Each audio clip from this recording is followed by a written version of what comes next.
Hello, ladies and gentlemen, and welcome to MotorMotion E-Series.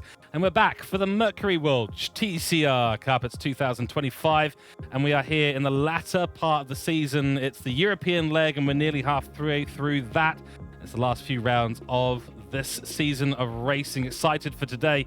Mercury Walch, of course, proud sponsors of the MotorMotion E-Series TCR Cup. And for all your commercial printing, digital printing, direct mail, label printing, large format printing and packaging, please head to www.mercurywalch.com.au. It is round 8. It's time to go to the Nurburgring. We're in Germany in this beautiful location. It's the short format version of the Nurburgring GP course, though. So once we get through Mercedes Arena, we'll be sticking it to a very sharp right-hand corner and heading back down towards Advenbogen. It's a 29-lap race today. Medium tyres are required and lots of sun out there today. No rain on the forecast for tonight. In the standings, it is Ryan Spann on top after a fantastic race at the endurance round in round 7. Rain gracing its presence at the Dragon Trail Gardens layout, and he took a fantastic victory and still leads by 10 points over Scott Taylor for Gridline Racing, who made a phenomenal comeback in the Dragon Trail Garden race to secure that victory in Lobby 2. Nick Pfaff hovering in third place for Astra Racing, and Mark Pacheco right behind him. Not a big gap between any of these guys, and all of them in the top 4 still within shooting distance. Campbell Knowles another 16 points behind for Team 55, and 6 is Luke Stone for Team Capital. He's been hovering. We know he might make a comeback, so keep an eye on that man, because you never know when he could make a big comeback in this season. In the team's title, it is Gridline Racing still on top, and that is a 16-point gap between them and Me Cougar Driver Development. Absolutely massive in terms of the contest between these two all season long, and we expect to see a lot more going forward in these last few races where it really becomes critical, where the rubber meets the road and we find out who's going to be a champion. Is it going to be the first-time runners of Gridline Racing or the 4-time world champions of Me Cougar Driver Development? Team 55, Lightning, Asta, and Team Capital, the rest of your top 6. Let's head to the commentary box for quali and results for Lobby 1.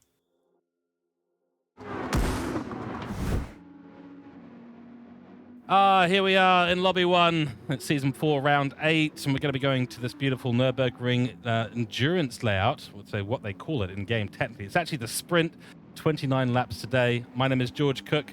On behalf of TrackSpot TV, bringing you all the broadcasts. Go check us out on www.trackspot.tv. Joining me is one of our brilliant commentators from the TrackSpot TV family. It is Isaac Fogarty. Isaac, welcome in. You're back. Great to have you back here for this race. And this is an exciting little course. TCR is going to perform quite well around here, I think.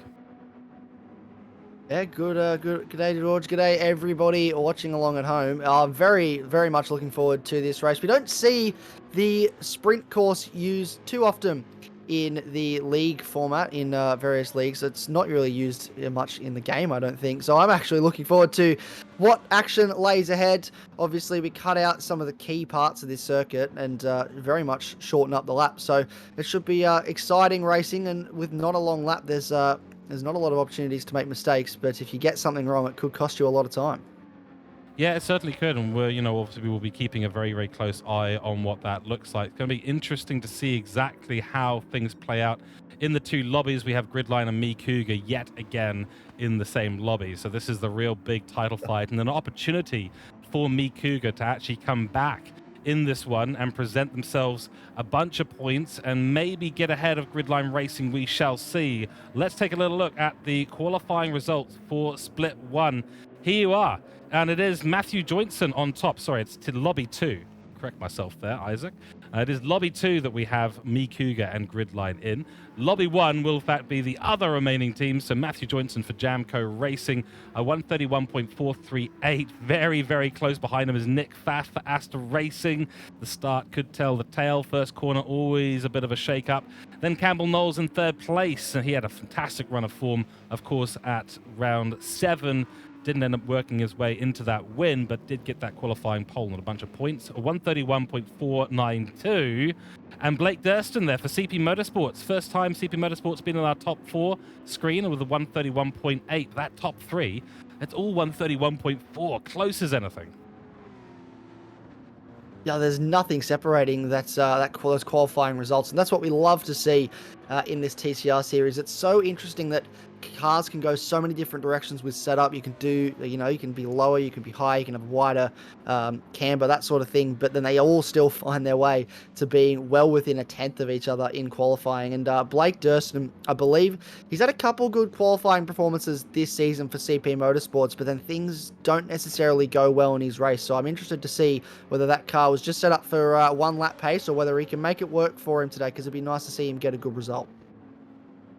Couldn't agree more. Yeah, it'd be nice to see him get a good result today, and yeah, we'll see. It's an interesting little track. The medium tire being mandatory should take you, between 16 and 17 laps. Fuel is always the thing that you have to conserve, though, and from a driver's perspective, there are some corners that you can kind of get away with doing a little bit of fuel saving, but a lot of it's quite high pressure. Yeah, and that's what this series is. It's all high pressure. Do you push? Do you try and conserve? Do you try and save the tires, make them last longer? And that's what is going to be on our drivers' minds today. We've seen that time and time again this season. The differing strategies, the way they play out. Will the one-stop work? Will a two-stop work? What's going to be the most effective way? And with a mandatory set of mediums today, as you said, they last about 17 laps at least. We should see mostly a one-stop, probably a medium to soft or a soft to medium. And that's another thing they're going to think about. Do we go the soft tyre first? Do we go the medium tyre first? What does that look like? And I think that's... I love that I don't have to have that headache, George. I don't know about you, but I'm very glad that I'm in here and watching them do this rather than out there trying to crunch the numbers myself and work out how I'm going to make it all work. I say it's just practice, isn't it? At the end of the day, you got to get out there. You got to run these full-length races. You got to see where the tires drop off, see where the fuel starts to degrade, test how long the pit stop is here as well. Obviously, you take that offshoot, really tricky pit stop in here, of course. Once you get through the the chicane, the NG chicane, I should say, then you've got to pull off to the right and get yourself around the corner and then through, and then you've got to rejoin into turn one. Not an easy track at all. It really is practice. So let's find out who's done the practice today as we head down to the grid. All right, Matthew Joynson on top. Lights are going on. Lobby 1 action coming to your screens in a few moments' time. Waiting and racing. There we go. Matthew Joynson off to a decent start off the line, but looks like Nick Pfaff might have the inside run already. That's going to be critical because the outside line, of course, turns into the apex, and it's going to be a late-braking maneuver if he's going to save the position. Looks like he's still got the inside line, though, as he heads into turn 2, now to the Mercedes arena, and he's getting sort of bullied a little bit here by Nick Pfaff, who holds it beautifully around the outside line. But then again, inside line once again, so Nick Pfaff's got the brake late. No space given between these two competitors, and looks like Pfaff will have to concede second for the moment. Does manage to get through the fourth corner very, very nicely, but now we go onto the short form course. It's a right-hander coming up. Pfaff pulls back into second, tries a dive down the inside line. Aussie Heat for CP Motorsports right there, and he's going to get the switchback. That's going to turn into the outside line. This is formerly known as the turn 10 for the GP course, and he's defending hard as Nick Pfaff. Joynson's away and running now, and Aussie Heat has got a lot of work to do. He's managed to make it up into third place already. Shane Attard right behind him in the number 81 car, followed by Spark, Troy Britnell, Tony Griffin, Blue Dog, and then Legendary Berry bringing up the rear at the moment. What a start for the man for Jamco Racing. Oh, what a start indeed. That was a wonderful side-by-side sequence and great respect between Matthew Joynson and Nick Pfaff. And they have just done brilliantly. What a show. But a shout out to Blake Durston as well. He's up into third place off the start of this race. And we did talk about whether he would go backwards as he has done in the past or whether he would hold on. And he's done that so far, actually made up a place off this start. So that's a great job for the CP Motorsports driver. And he's actually looking relatively aggressive at this stage of the race in maybe getting past Nick Pfaff as we see a move up the inside there from Troy Britnell, Brits Lightning on that is Spark behind him. So that was a move up the inside. Very nice move as well. And now we look back to this battle that is happening here. George, this looks like it's going to start heating up the soft tyres at the start for Aussie Heat. So we talked about whether you take the soft or the medium first, and it seems that Blake Durston has gone for the alternate and gone for the soft first. Has indeed, yeah. Pfaff and Joinson both on the medium tyre, as is the most of the field by the looks of it. So definitely the tyre advantage to Aussie Heat. He's bringing that heat early on, isn't he? But I tell you, the racing softs are going to take the heat, and it's going to rip the grip away. So he won't have great tyre life all the way through the rest of the stint. He should make it to the pit stop zone, but he might just be running that alternative strategy just to see if he can find some advantage in undercutting these chaps and pitting a little bit earlier. Has a little bit of a shaky move heading onto Advent Burgundy side by side with Pfaff now. He's going to go late on the brakes and into the NG chicane. Standard textbook overtaking maneuver, but a bit deep. He's sideways. Oh. Pfaff takes the position back. This is gloves off now between these two boys. That was a very aggressive braking move from Blake there to get up the inside of Nick Pfaff, and then Nick Pfaff was, come on, mate, hurry up through the chicane. I want to get a move on. And now he draws back along side by side with Nick Pfaff with the number one on the door. So the reigning champion is going to go wheel to wheel. We've also got cars wheel to wheel in the background as well. So it's all happening here. We've got 3 wide into turn 1 now. That is Spark that is going to lose out. Brits Lightning up into 4th. Shane Attard is going to drop to 7th place in this. He's lost another spot. The CP Motorsports driver, Blue Dog, is in there. And it's all happening at the moment. There's cars going side by side, battling everywhere. Aussie Heat is got back past Nick Pfaff as well. So that's another change of position. So CP Motorsports driver Blake Durston up into P2 and Troy Britnell all the way up into P4. Wow, it looks like the start of a spa lap in GD3 cars where they all decide, you know what, I'm just going to take the runoff. Everyone going wide at turn 4, and that 3-way battle was absolutely spectacular. Shane Attard definitely lost out. He's on the medium tyre, bear in mind. Blue Dog on the softs, Spark on the softs as well, as is Troy Britnell from what I can tell. So actually, I was totally wrong. Completely wrong. Racing soft seems to be the starting tyre of choice, and they're all wanting to play the strategy game. Is that a slowdown for Aussie Heat? I think he might have picked up a penalty there. I think that might have been a slowdown, which will cost him a lot of time. Now he's all the way back into 6th place, so he falling ill of the stewards there in terms of the use of track limits, and that'll put him actually behind his teammate now. So the CP Motorsports driver order has swapped, and all that hard work he was doing on the soft tyre has come undone. But it is still Matthew Joinson leading the way, Nick Pfaff in 2nd, and Brits Lightning now up into 2nd or 3rd place, doing a wonderful job getting himself up into podium contention this early in the race. There obviously is a long way to go, but that's great to see. And then Spark is sitting in 4th place, and then Blue Dog now right behind the car in front. The CP Motorsports driver going to have a little look, but nothing doing there into turn 3. I'm still getting turn 4, I think. I'm still getting my corner numbers down pat, but this is some great racing between these guys so far, and we could see a move very soon.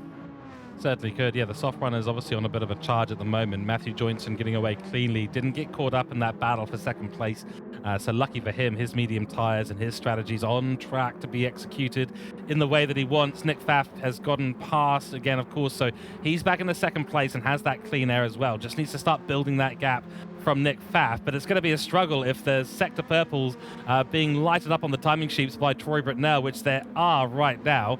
Joinson is holding the fastest lap at the moment, but I don't think that's going to last particularly long, given how quick these soft runners are going, now that there's a little bit of clean air for them to deal with. Rusty Nuts Racing taking a very sharp cross line across that apex at the NG chicane, as we see Aussie Heat making the move back past his teammate and gets his race back underway. By the way, did notice Campbell Knowles, who qualified in 3rd place, wasn't on the starting grid, and I've been told that unfortunately he had a very strange PSN disconnection error, which meant that he disappeared from the lobby. Absolutely gutting, given the position he started in. What are the CP Motorsports guys doing? Okay, no team orders at all. Graham Splint says, hey, come on, let's if you're not going to get a move on, then I'm going to try and overtake you, and Blake Durston's having none of that. So there's absolutely no team orders. Cover your eyes, Chase, if you're watching, because I don't think that's what the team owner would want to see between these boys at the moment. But they're doing a great job at the moment, all these drivers as well. I've noticed as well, Nick Pfaff has started to close up on Matthew Joinson. So Nick Pfaff he was a lot closer to our race leader than he had been on previous occasions. Maybe dropped off a little bit on this lap, as we see a lovely onboard shot, and you can just see how cool these cars look. It's basically, it is a road car, and we've just strapped a roll cage to it, which makes them even more fun because it's not only is it a race car, but it's also road legal, which means that once they finish here at the Nurburgring, they can take it for a drive down the lovely German countryside that we have to bless us here after the race. But this looks like Brit's Lightning, Troy Britnell, is starting to close back up. So we could have a three-way battle very soon, George, for the lead of this race, which is getting me very excited. I think Nick Pfaff here will just be praying that the overtake that Troy Britnell probably ends up inevitably doing is actually just quick, short and sharp, and he drives away from him, because you just want to limit that interaction between your own race strategy and someone else's, especially if they're on the softs. You know they'll be quicker through the apex, they'll have better traction on the exit, better braking.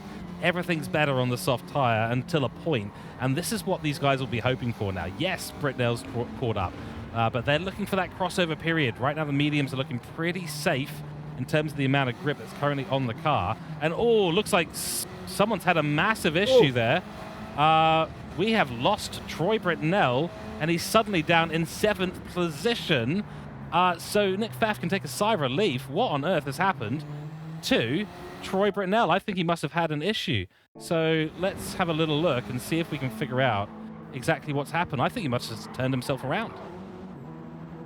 Yeah, it's a very strange one. Not entirely sure what's happened there. It was running quite well. Those softs are still in decent condition, so I don't think it would have been anything major. That, you know, the contact or anything didn't look like he was close enough to anyone to receive contact. So he's just done it all on his own, which is extremely frustrating for the Team 55 driver. But it now puts Aussie Heat Blake Durston back up into 4th place.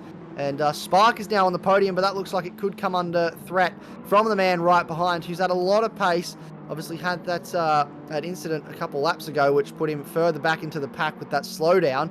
But now he's worked hard. He's working his way back through the pack, and you can see just the pace difference he has over those around him. He has the fastest lap of the race with a 32.3, did a 33.3 the last time by. So he's one of the fastest cars on the circuit at the moment. He looks for a move up the inside now of Spark, then goes side by side into turn 1, a difficult corner to get the overtake done. It's hard to know when you're the car on the outside just where to turn in to avoid contact. They're still side by side in through turn 2. He's going to do the switchback on the way down to turn 3, but he's not close enough to make the move stick this time by, and he'll have to settle in behind. Hopefully he can stay close enough that he can look for a move maybe into the chicane. We've already seen him pull a very bold move into the chicane, so we could have a look as we run back down to there in a little while. Yeah, keeping an eye, of course, on the grip levels. You can do that on the bottom left-hand side of your screen. You can see the left-hand front tyre is taking an absolute beating. Spark, in the other hand, his tyres are looking much more even in terms of their tyre wear. So this is aggressive driving from Aussie Heat. He's bringing the heat to these other drivers.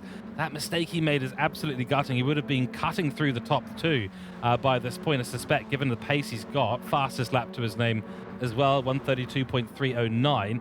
But it's costing him. It's costing him in terms of tyre life. So is this part of his strategy? Is he maybe going for a 2-stop strategy and just going absolutely hammer and tong, just full send, why not? And then just see if you can make up the time in the pit stop? Or is he overcooking the car? Well, it's hard to tell. What is his strategy? What is everybody's strategy? No one really knows, and we have to wait for them all to come into the lane to find out. But I think at this stage, the way he's driving, it just looks like maybe where as we look at Shane Attard now, this is going to be Troy Britnell going for a move. He's on the charge to come back through, but he's not close enough to make the move stick this time, and just outbroken there by Shane Attard. And they now look to go side by side into turn 2. This is some great racing we've seen so far from all our drivers today. Side by side through multiple corners, but it leaves Troy Britnell on the high line. He'll have to take the long way around, and that will give Shane Attard a little bit of breathing room now as they all run extremely wide. They're testing the track limits, I'm sure, on the exit. And Aussie Heat now starting to come under pressure from Graham Splint behind. They're starting to have a little bit of a inter-team battle here, the CP drivers. Yet again, a massive slide. He's done well to catch that. Oh boy, I think that just is indicative of the state of his tyres right now. He does not have the grip. In fact, That looks to be a bit of a signal. I think he might have had a penalty there of some kind because we've just come through the penalty line, which is just before that kink into Advan Bogan. So, yeah, Graham Splint goes up on into 4th place and will begin his charge after Roberts, who's still holding onto 3rd place. Yeah, Honda Civics is the car brand. We are in the Type R, I believe, the 2016 version. Someone in chat can always correct me if I'm wrong. And yeah, given the amount of performance tuning things, I'm not 100% sure if you could actually take these directly onto the road. I'm not sure if they'll actually be street legal. They basically have free reign in terms of the modifications they want to make. So you want to chuck a turbo in there, you want to chuck some tuning in there, you can go for it. Some fresh, good suspension. That's why all these cars are looking low and mean and nasty. But I tell you, they are incredibly fun to go out and have a little drive in. And the production version of these, of course, coming in to kind of reinvigorate that Honda Civic brand, which most of us would remember the 90s versions of the Civics and all the performance tuning of the time. And whoa, it's a little bit wide there for Graham Splint. Hopefully that's not cost him a penalty. No, it hasn't, but his tyres are in pretty bad shape as well. You know what? I'd get one of these cars. I had a look at one of these cars at one point. I was going to buy it, but then the price tags, yeah, let's just say a little bit out of my budget. That might be because everyone has come here to buy them for this series, and they've probably kitted them out, so the price goes up when the availability goes down. But no, they are a very cool car, and they're a lot of fun to drive. Had the pleasure of driving not the just the road-going version of one of these, and they're quite a pleasant driving experience, as it is with Honda Civics in general. Just throughout the years, they've been a staple of the put a big engine in it, put a turbo in it, and go for your life. And that's what they've certainly done with these cars. Chuck a turbo in it, have a bit of fun, boys. Why not?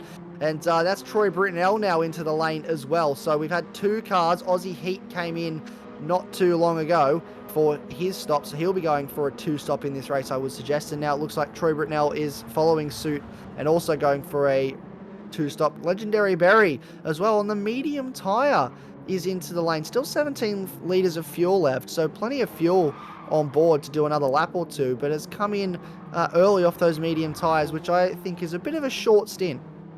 It certainly is. I mean, you can look at the state of the mediums right now. They'll go for at least... I mean, you could technically take them 20 laps. This is the fact that your fuel won't make it all the way to lap 20. You'll probably maybe get to lap 18. Just look at the fuel consumption. Everyone seems to be going pretty conservative for the most part. Full tank of fuel for Troy Britnell. And he'll come back out, suspect, on another set of racing soft tyres. It's probably what I'd be looking at doing at this stage. I mean, if you're pitting around lap 10, those soft tyres are basically acting like very worn, nasty medium tyres at this stage. They do get, well, they get to the cliff edge and they fall. They really do jump off that cliff edge, and then suddenly you're finding yourself a couple of seconds a lap down, even on a short lap like this. I mean, only 12 corners, it's barely over 3 kilometers, 3.64 kilometers for this particular layout, and suddenly you find yourself back and on another lap. Feels short. Maybe it's not the shortest track on the circuit. You know, it's not Brands Hatch or anything like that, as we see a personal best put in by Nick Pfaff. So he's making some little bits of progress here and there on Joinson as we barrel towards the halfway point in this race. And just judging by the fuel, I think lap 17 or 18, so about what we predicted, we should see the first pit stops by these guys. The question is, are they going to try and eke out 12 to the end? I think they could. Like 12 on the softs, 17 on the mediums, and you're at the checkered flag. Yeah, I think that's a very reasonable ask for these guys, and that's definitely a very attainable one-stop if they can make these tyres last, which it looks like they will. We're 11 laps in, and there's only moderate wear on these tyres so far, so definitely a lot more life to give to make this one-stop work. I don't think Matthew Joinson is pushing too hard at this stage. Obviously, Nick Pfaff's just done a personal best with a 32.6, I believe that is, but Matthew Joinson, he's doing 33 at the moment, a second off what Nick Pfaff is doing. So definitely either somehow he's lost a lot of pace, or he's just not really pushing at this stage, not trying to wear out those tyres, just look after them a little bit, maybe save a little bit of fuel, turn the fuel map down a little bit, upshift early to get yourself another lap here or there. Very aggressive curb usage through the energy chicane, and or NG chicane, sorry, and yeah, just trying to work out what's going on inside these guys' minds at the moment and what they're thinking. Because yeah, for Jamco Racing, he's running quite comfortably, another 33.3 there. So he's picked up the pace a little bit, but I don't think he's too concerned about Nick Pfaff behind. Yeah, I think he's running to a number at the moment. Of course, Jamco Racing coming in to replace Yugen Global, who we did start out the season with. Matt Donetti was leading the team. Unfortunately, wasn't able to continue throughout the season. So Matthew Joinson stepped up, took over things. And oh, that's a very wide line for Matthew Joinson. Don't know if that's going to be enough to get him a penalty. We hope not. One thing I was going to note is that the fuel consumption for Joinson is higher. That's also very, very wide. 2 in a row. Don't think the GD7 engine's going to be particularly happy about that, but no visible penalty showing up on our screens right now. Then again, Isaac, I don't think we saw the other penalties jump up on our screen, so we may have a little bit of a problem with this particular bit of GT7 racing recording at the moment. So we'll see. Don't think that was a slowdown for him. Let's see, he'll go across the line now. Let's see, will he pull off the line? Is he going to get forced to slow down? No. So no penalty, thank goodness, for Matthew Joinson. He is running lower fuel, though, so he is potentially going to be done in the pit stop because Pfaff is going to have a shorter pit stop. You can see it's almost, well, arguably, I'd say that's nearly 5 or 6 litres. 3 litres a second refueling, so that could be a couple of seconds. That could put Nick Pfaff ahead. It absolutely could. This could be what Nick Pfaff needs to jump Matthew Joinson in the lane, just purely based on fuel. But as we see, Blue Dog's now in the lane with 4 litres of fuel, so he's using a lot of fuel. Just goes to show how much these guys are saving to eke out this stint to try and make these tyres last as long as they possibly can. But yeah, hopefully. Obviously, we can't see if drivers are getting penalties at this stage. I think the stewards have said, just guess. Just you have an educated guess in the commentary box. See if you think we have a penalty. But obviously got away with it that time. I don't think they'll let him get away with something like that too many times throughout this race. So he'll have to keep it a little bit tighter. He does that time as well. You can see just how much he's staying close to the circuit as possible to not get on the steward's bad side too much and not copy, because if he cops a penalty now, a slowdown penalty, any slowdown penalty, that will put him behind Nick Pfaff. And considering Nick Pfaff has that fuel advantage, which I don't know if Matthew Joinson will be aware of, but we're aware of it, he will at this stage drop behind him anyway, so he wants to hold on to track position for now just to give himself that little bit of an advantage. For sure, yeah, the ghost penalty. So neither us nor you will know what happens if we see a car slowing down just before the straight. I think it's pretty safe to assume that they've been hit with a penalty some part of the track, whether it's in the pit lane or out on circuit. Very easy to get on the wrong side of the game when it comes to the track limits here. Of course, especially that turn and turn 4. Where you can run really wide to the left. If you do that, you're in trouble. Across the line we go. 14th lap is underway. Nick Pfaff closing in on Matthew Joinson for the lead of this race, followed by Roberts for Rusty Nuts Racing, whose racing soft tyres are looking absolutely dead. So he's still out there because he's got fuel in the tank. Clearly wants to run the softs as long as possible. Not sure if that's going to be the optimal strategy here today. He might want to have pitted just a little bit earlier. Behind him, it's the other racing medium driver, Shane Attard. So in the number 81 car, bringing things along quite nicely, having a bit of a quiet race other than the start, where he got elevated up into 4th place due to Campbell Knowles not being let into the lobby by the game. Thank you, game. Netcode definitely exists, unfortunately, in all racing games. And then Tony Griffin, also on the medium tyres. So Jamco Racing, both cars are on the same strategy, and one of them's in 5th place, chasing down the number 4th position. Well, it looks like they've had a strategy meeting and discussed that, well, I think we should go for the same option, boys.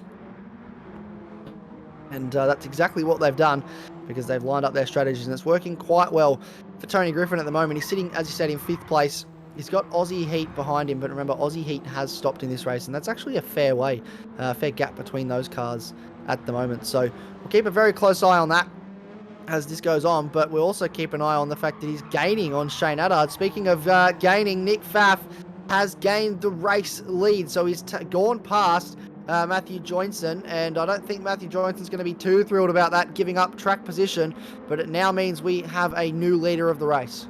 Wow. I'm not sure where that's happened. I suspect it's probably the NG chicane. Actually, you know, we're going to rename that. I think energy chicane is great. I think it works with the N and the G. Oh, Joinson nearly runs into the back of Nick Pfaff as they jostle for this first place position. Matthew Joinson doesn't want to give it up, but he's got a fuel deficit, so he'll have to come in this lap, whereas I think Nick Pfaff will probably... he might be able to eke out one more lap after this. It'd be right on the limit, but they're jostling for position right now, and Matthew Joinson has said, you know what, I'm just going to... Oh, well, there we go. He has picked up a 2.5 second penalty, and that may well have been at the turn 4, running wide to the left. I didn't see him do anything too egregious this time, though. No, but that is a very harsh penalty to cop, and I think the stewards have said, it's enough of you trying to push the track limits. Now he has to pull all the way over to the side. He's going to slow right down, take him all the way back to 90 Ks, right out of the throttle, and that is going to open up Spark to now just walk past and up into second place. So salt in the wound for Matthew Joinson after losing the lead of the race. He now loses the podium, but he's desperate to get it back. Very aggressive into the NG chicane. They're both going to dive into the pit lane as well as our race leader. Wow. Here we go. So let's look at these numbers. 5 litres on board for Spark. He's done the best out of the 3. Pfaff on 4 litres. Matthew Joinson on 1. So yeah, there definitely wasn't another lap in there. But here we go. Shane Attard and Griffo also pulling in on 2 litres and 5 litres. So we're a little bit wrong on our prediction today. 16th lap is what we're on. I think we were on the 16th lap. So I think we're across the main line right now. But fuel will go in the car, and it's really game on for Nick Pfaff. It's his race to lose, with Joinson now at least 2.5 seconds back down the road. That penalty was absolutely awful. We know, Isaac, you and me both know what that feels like. It's absolutely the worst feeling in motorsport. Oh, undoubtedly. When you cross the line and you think, I think I got away with it. I think I'm right. And then you see the 2.5 second penalty, your heart just sinks. And it's never a really nice feeling. But it looks like maybe here we're going to have a close battle for the lead. That's Nick Pfaff coming out, and there goes Blake Durston into the lead of this race on the medium tyre. Remember, he came in quite early, so we'll most likely need to stop again. I don't think he's going to make it to the end of the race from here. But Nick Pfaff will have to settle in behind. He's on the medium tyre, fresher medium tyres, so he'll have some work to do. But Brits Lightning as well, who stopped quite early and may have to stop again, will slot into 5th place. So it now looks like, George, we have a semi-corrected order now that everyone has served that first stop. Yep, that's right. A few people who'll be out of position initially. Aussie Heat, I mean, he's not going to make it to the end, surely. I mean, maybe he's done the calculation right. 13 laps, though, on half a tank of fuel. No, I don't think that's going to work. So I don't think Durston's really put himself in the best strategy position for this race today. Sliding around the track as he enters the back straight. Pfaff behind him racing soft tyres. I mean, he'll be quick. Aussie Heat's on a 132.3. Suspect we'll see Pfaff go just a little bit faster than that. Won't be on his out lap, of course. He'll get onto this next lap, 17th lap. We should see him really amp up in terms of that lap time. The delta will drop, and he may just start going purple, as will Spark. He's on well, no, not Spark, because he's on the racing medium tyre. So he was the one that held on longest on the soft tyre. Not going to be the overall fastest person in this second stint, but he'll make it to the end, sure enough. Full tank of fuel for him, so he's expecting to use those resources to their absolute maximum, but lurking behind him, Matthew Joinson, and of course we've got this battle for 5th place between Graham Splint and Troy Britnell. Who's going to come out on top in this one? Well, they're both on the medium tyres, but Troy Britnell has been on the medium tyre for longer. Yeah, he came in quite early. Both these drivers had early-ish stops compared to the cars in front of them, taking out, obviously, the CP Motorsports teammate of Blake Durston. But this battle is looking quite interesting. It looks like the Graham Splint has, in fact, got past Troy Britnell. He was behind when they came out of the pits in the corrected order, and he has gained. But Troy Britnell's not letting him get away too easily here. He is holding on to the back of the CP Motorsports car. Griffo has as well, keen to note, has overtaken Shane Attard. Whoa. And here we go. Very late braking move from Troy Britnell. That was very aggressive. And it looks like Graham Splint was already into the corner, but here we go, back up the inside, and I think that's just Troy Britnell saying that's probably a bit aggressive and letting him go back past to restore order there. But that was a very, very aggressive move up the inside. Thankfully, no car have got damage out of that situation, but yeah, wow. You know, the first time I went racing on this track, I forgot that there was a right-hand turn there, and I was just going straight on ahead. And who knows, maybe that was the situation here for Troy Britnell. Forgot that he's racing at the sprint version, not the GP version, was pulled over to the inside line and went, oh, wait, I'm deep into a braking zone here, my bad. Oh, look, I have done that a few times before, even on a circuit where I know where the braking zone is and I know where I have to stop. I get slightly distracted looking at the car in front or looking at something else in the environment, and all of a sudden the braking zone is there. I've missed it and I'm way too late for the corner, and that definitely could have been what happened for Troy Britnell, because it's so easy to do. I think this is a good reason to advocate for having low resolution environment details. You know, when the environment looks too nice, you're going through a left-hander into a right, and you go, oh, that tree, wow, that's a really high-resolution tree. Well done, developers. Oh no, there's a barrier. Definitely does happen. And GT7, of course, got some really nice graphics in the background. A lot of attention to detail in this game, as many games do have these days. We're just getting to that point now where people's PCs and their PlayStations are all just absolutely able to render things right into the distance, and next minute someone will be saying, oh, I got distracted by a bird that was flying across the screen. Yeah, it'll probably happen at some point. I hate to be a VR racer going on in the future. You're going to see so much more of these details than us in the usual cockpit view or the bonnet cam view, whichever is your favorite. And of course, that's another choice as well, is that a lot of people who are going to be on controller versus wheel and bonnet cam versus distance cam. We know that Andrew Scott, infamous for using his third-person camera while driving. I couldn't bear to do that. Oh, no, I will be honest. I love you, Andrew Scott. The people that use a third-person camera while driving on a racing game are a special breed of person, and I could never. And I don't know how people possibly do it, but my hat off to you for doing it, because I know a couple people, Andrew Scott included, that are incredibly fast on this game and exclusively race and swear by racing in racing in third person. And I will never understand for a game like this, racing in third person, but power to him. He's an extremely quick driver, as are all the guys I know. I don't know what it is about racing in third person, but it just means that you're quick. So maybe I am missing something. Maybe there's a secret to racing in third person that I don't know. Who knows? Maybe we all should convert to doing that. It doesn't feel right to me. Anyway, back to our race. Let us know in chat, what's your favorite camera view to use? Are you a third-person camera person? Are you the kind that likes the bonnet view? Do you like the in-cockpit view? You know, just get that immersion going like you're playing ACC or something. This is why I really like some of those other games as well, that force you really to be in the cockpit. I think that's fantastic. I think it gives you a better sense of where things are at, but some people would argue the opposite. Blue Dog still holding on, building that gap nicely to Troy Britnell on the 19th lap of this race, ahead of the Matthew Joynson, not making the progress that he really needs to against Spark though. So where is the speed and the pace going to come? Hold on, Matthew Joynson has done his second stint on the medium tyre. Whoa, okay, that's an interesting call. I'll be honest. I don't think I would have done that. Although I will say, given that they came in at the end of lap 15, started lap 16, it may actually come back in his favour, because they have to do a long time on these tyres. 14, 15 laps on the soft tyres is a big ask. So this actually could work out. Not something I would have considered thinking about what everyone else around me would have been doing. But this is why I'm in here and not down there, because these guys think outside the box. And that's exactly what Matthew Joynson has done. And I'm excited to see if this pays off for him. Yeah, it might do. I think in previous races, we've seen the crossover be about lap 7 or 8 for the mediums versus the softs. So you could be absolutely right here. I mean, this could bring him right back into the fight. He's got medium runner ahead of him, though, so he needs to do this on pure pace alone.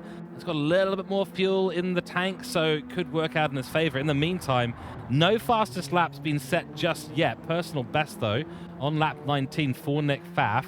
And the softs still holding their own at the moment. The gap looks to be about 3 or 4 seconds. So he's got a little bit of play in his in the distance to P2.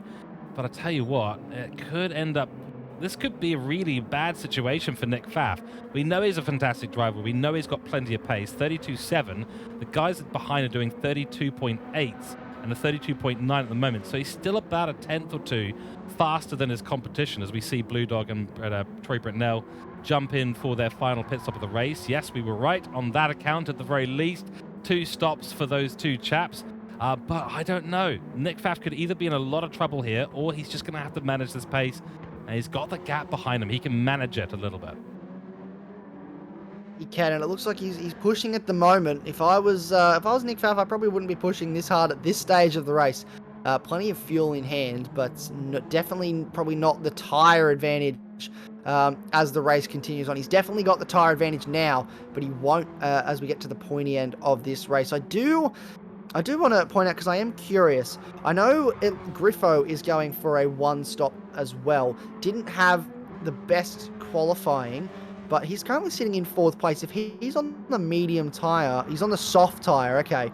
So he's looking strong here at the moment. If he can look after that soft tyre, he's got Shane Attard not too far behind. This could be a really strong result for Jamco Racing as a whole, with what's looking like going to be a double top 5 at this stage. Yeah, you know, if Griffo can find his way up into the top 3, that's an extra 2 points for the team. So there's the rule of the season, ladies and gentlemen, in terms of the team's points scoring, as we see a little bit of a slide. Not great for the Racing Soft Tyres. If a team finishes with 2 drivers in the top 3, it's an extra couple of points for the team championship. That may well be the deciding factor in this year's TCR championship for the teams. We shall see, of course. A bit of a slower lap there for Tony Griffin. So Shane Attard starting to reel him in ever so slightly, but he's on the racing softs as well. So going to the end, there's going to be a real scrap between these 2 chaps for 4th and 5th position. A note from one of our guys in the race control booth. We've got to remember that Spark made it 16 laps on the soft tyre. So it may be that this track isn't quite as brutal on the tyres as we thought in terms of the racing softs. It's entirely possible that Nick Pfaff at this point has got a gap that is just not going to disappear. He's not going to have the crossover, and Spark and Joinson are not going to have the opportunity to catch back up, in which case Spark and Joinson really have to just do this based on pace. And for Joinson, oh boy, has this race gone wrong. Yeah, it's definitely not gone his way after being the fastest car in qualifying. Only just so. You think about how close the top 3 cars were in qualifying. We spoke about it, less than a tenth. So there's really nothing in it, and strategy can play a big role, especially in this series. And you look at the speed that he carries through that chicane. He is pushing 32.4s is what he's doing at the moment. A 32.3 is the fastest lap of the race. So he's only a tenth off the fastest lap of the race on a completely separate compound. He's on the medium compound. That fastest lap of the race was set on the soft, a 32.5 on the last lap. So he is pushing hard, and he's slowly gaining on Spark, who's also churning out some good lap times at the moment. It just becomes a question for these guys of what is their lap time looking like compared to Nick Pfaff. Will Nick Pfaff begin to fall off those tyres? It's one thing to make them go for 16 laps. It's another thing to be quick across all of those 16 laps. So what can he do for the remainder of this race in terms of lap times? What can these guys do? Will the medium hold on effectively? That's all the questions that we are asking, and hopefully we'll get answers to within the next 8 laps. Certainly. Look at that. Nearly 100 kilometers an hour through that right hand and back onto the back, well, nearly back onto the back straight. Got the, not actually turn 10, it's turn 10 on the Nurburgring GP course. In terms of this one, it's turn 6, I believe. Someone can correct me again in chat if I'm wrong. A decent sector time, just 1/10 down at the moment through sector 2 for Spark. And Roberts is set for one of his best results of the season for Rusty Nuts Racing. I believe this will be one of the first times that a Rusty Nuts Racing car has been on the podium for TCR Cup. Does miss the apex in the first part of the chicane. That's not doing him any favors though, and cutting over that part and the second part of the NG chicane, and there you go. That is the end result. That is a harsh penalty for Spark. It's only half a second, but it's going to cost him this position if he doesn't lose it before he gets there. We questioned his pace. Nick Pfaff has just done the fastest lap of the race with a 32.1, so we were wondering what he could do towards the end of this stint, and he's just gone, you know what, I can go incredibly quickly. Here's 2/10 gap on the previous fastest lap of the race. And well done, Nick Pfaff. That is a very quick lap time. Very wide there for Matthew Joynson. Will that be a track limits penalty, which could possibly negate the penalty of Spark? It looks like he's gotten away with it now, and he's a little bit wide there, but not wide enough, I would think, to constitute a penalty. So he has somehow gotten away with that from the stewards, who gave him a 2.5-second penalty earlier for running wide on track limits. Maybe they felt a little bit bad and let him get away with that. But this will be Spark's turn now to serve his slowdown, and this will be a position game for Matthew Joynson. Yeah, what are we talking about? Stewards don't have emotional capability. They're completely cold-hearted and ruthless.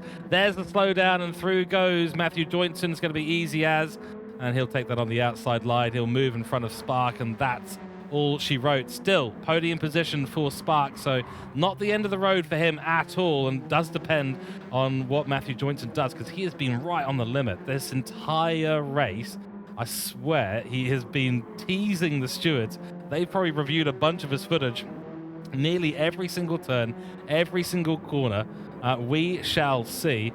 We've still got the battle going on here between these two chaps, Griffo and Attard, absolutely going for it. And Shane Attard, who had a absolutely rubbish start to this race, started in 4th place, dropped right to the back of the grid more or less. He's come back through the field beautifully, and now only one car sits between him and a 4th place finish, both on the soft tyres. We said this was going to be a scrap to the end. Well, it's happening a little bit sooner than we thought. Yeah, and it's costing them tyres. Like, you look at how much the front tyres have worn for Griffo. I'd be curious to see what they look like for Attard through turn 1 over the bump. They look actually pretty similar at the moment for both drivers, so a relatively even playing field for the two drivers. The Jamco driver leading the way at the moment with the Black Dog Institute sponsorship on the side of the car, and it looks like he's pulled out a little bit of a gap. He's actually not too far away.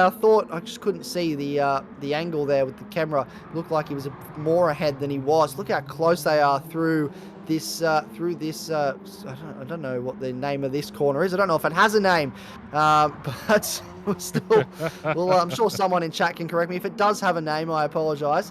I know some of the sections, that corners down the bottom of this circuit have names, but I wasn't sure if that temporary sprint cutback corner does. But here we go. This corner definitely does have a name coming up. The NG chicane, the energy chicane, we've rebranded it, given the amount of energy drivers seem to find when it comes to overtaking through here.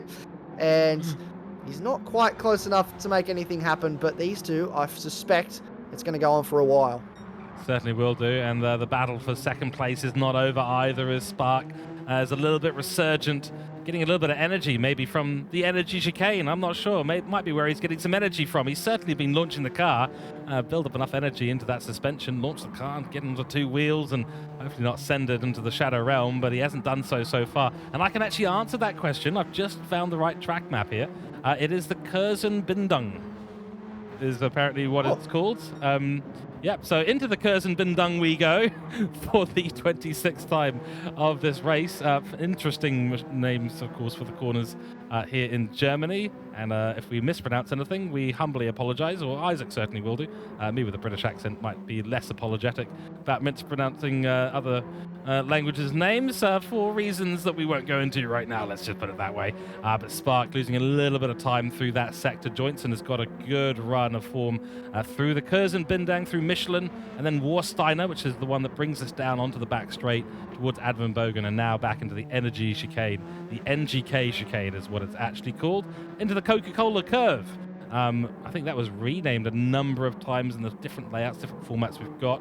Always a fascinating corner, such a fun one because you get that power really early on the apex. I think that was the BMW curve one. But here we go. Battle into the NG chicane. The energy is coming for Shane Attard, but it was swiftly shut down by Tony Griffin. He said, "No, thank you. I'm all right. I'll hold on to my 4th place for now." And this is some great battling between both of these drivers. And yeah, brilliant defensive drive through that chicane for Tony Griffin. He's just doing brilliant things at the moment with that Honda Civic. And I don't know what he's done to the setup, but it's gone nothing but forwards in this race. He's had so much pace, as has this man, Shane Attard, sitting 4th and 5th in this race. A man who hasn't quite had the pace, and maybe the strategy didn't quite go his way, is Blake Durson, down in 6th place. Started in 4th, looked really strong in this race, and while it's still a strong result for CP Motorsports, both cars inside the top 8, probably hasn't gone the way that Blake Durson would have wanted after such a strong qualifying. Yeah, well, I hate to say it, but you know, we do see these strong qualifying performances from the CP Motorsports guys, but the strategy just doesn't seem to quite be there for them just yet. CP Motorsports hasn't been involved in MotorMotion for too long. I think it's just coming up on a couple of years now. Of course, they were involved in TCR in Season 2, I believe, and that might have been where they, in fact, started their career. Someone in chat can correct me on that one. We're asking a lot of chat today, but you guys are always helpful, so let us know. But yeah, Blue Dog and Aussie Heat, they are running line astern, but no real, you know, the execution of the strategies hasn't been there today. So this has unfortunately become a little bit of the story in the TCR Cup for CP Motorsports.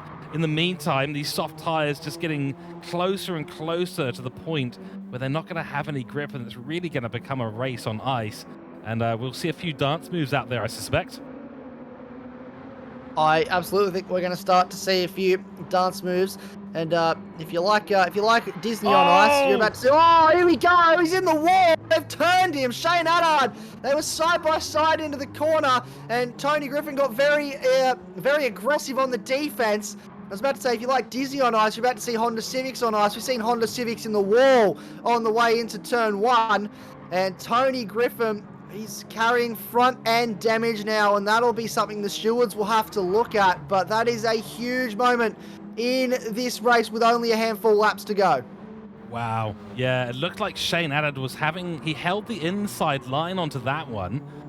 But whether he got squeezed, Tony might have just squeezed him a little bit too much, and there's not really a lot of places you can go because it just turns into grass, and suddenly you're on the bumpy stuff, and then the barrier comes up, then it's the apex. So it may not have been 100% on Shane Attard, but he was there. He was the one that caused the contact at the end of the day. Probably should have backed out of that one. Very, very stiff defense from Tony Griffin. It's just come to blows right at the end of the race. So a real shame for these two chaps here. That's not how we wanted to see what's been a fantastic battle in the last few laps come to an end like that. Very, very unfortunate. Nonetheless, that is the situation. Shane Attard will now take 4th position. Doesn't look like he's particularly apologetic about it right now. No redress on the horizon from what we can see, but he's running very low on fuel. This is the last lap of the race. This battle is now evaporated somewhat. We look back to the battle for 2nd place in this race, and Jointson is still ahead, and Spark doesn't seem to have the boots on that Honda Civic to really make any more progress on Matthew Jointson. But here we go through Curzon Bindung, and that's not the line that you want to be taking for Matthew Jointson. The medium tyres have taken an absolute beating in this race, and there are your top 3 briefly on screen, the camera shot getting all 3 at once, because the gap has never been particularly large at the end of the day. Racing soft tyres that have lasted now, I believe, 13 laps in this race, going to be 14 by the end of this one. Almost no fuel on board. Nick Pfaff has kept it clean. He's avoided the penalties all race long. His nearest competitor, Matthew Jointson, served a 2.5-second penalty with the fastest lap of the race. And through the final corner on lap 29, it's going to be Nick Pfaff's day, and Astor Racing will pick up a victory here. Checkered flag, and that's it. It's over. Jointson takes 2nd position, Spark in 3rd, and Shane Attard will be taking a trip to the steward's office, as will Tony Griffin, but 4th and 5th for them at the moment. Great stuff from Nick Pfaff. Let's head to our results screen now.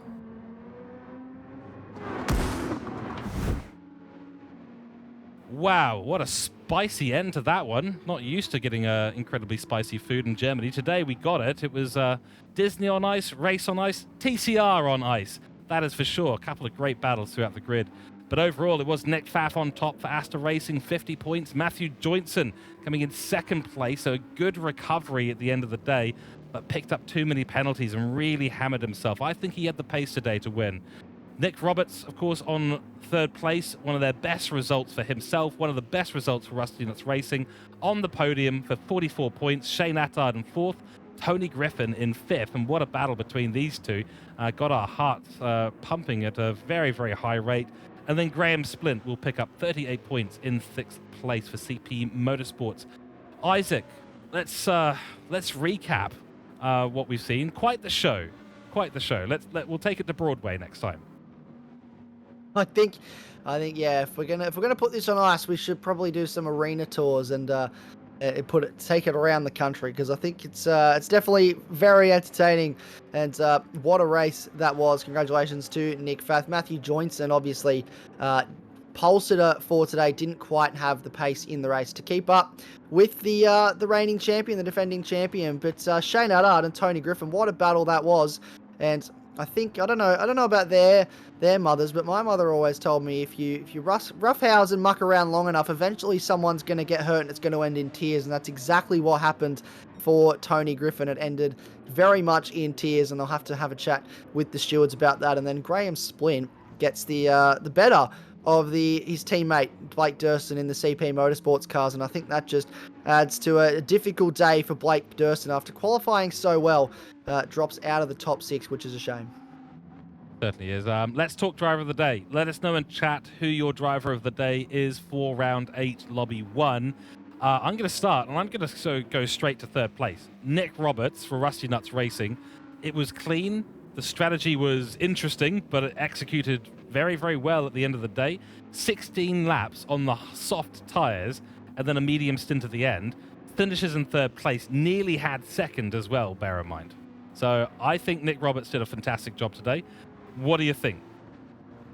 I have to think, and there's like 4 or 5 drivers I could pick, but I'm inclined to agree with you there. I think Nick Roberts has done a wonderful job to make those soft tyres last as long as they did. Showed everyone the tyre life, the tyre wear isn't as bad around here as everyone's making it out to be, and these tyres can actually hold on for a decent amount of time. And I think that helped Nick Pfaff realize that maybe these tyres were better than he expected they would be, and that helped him with the strong strategy at the end. But yeah, it's just a really strong performance for Nick Roberts. Could have been on for a P2, but it was a great battle between him and Matthew Joinson for that second place spot, and definitely deserves the driver of the day call.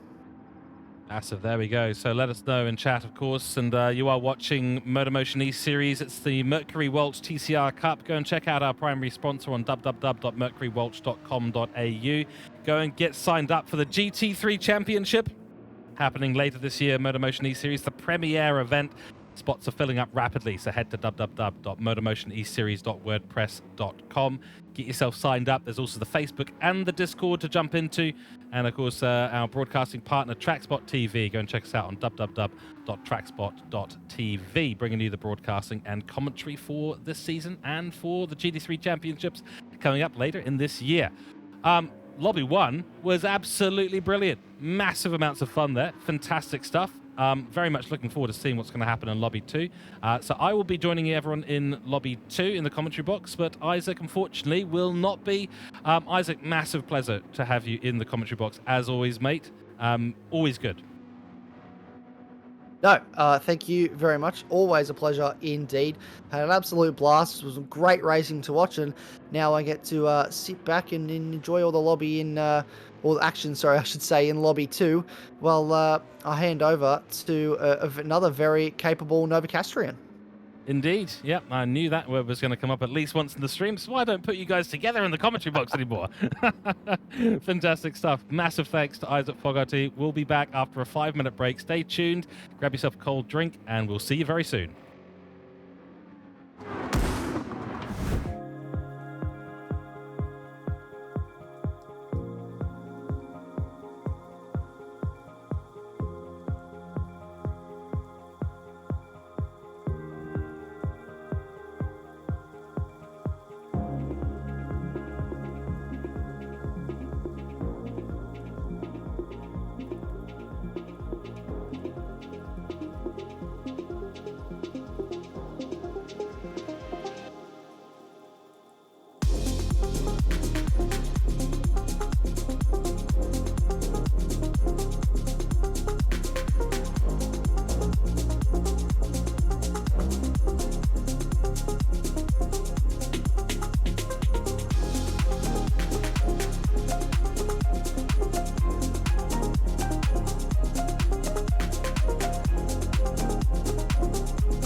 Hello and welcome back. There we go. We are back indeed. Okay, good.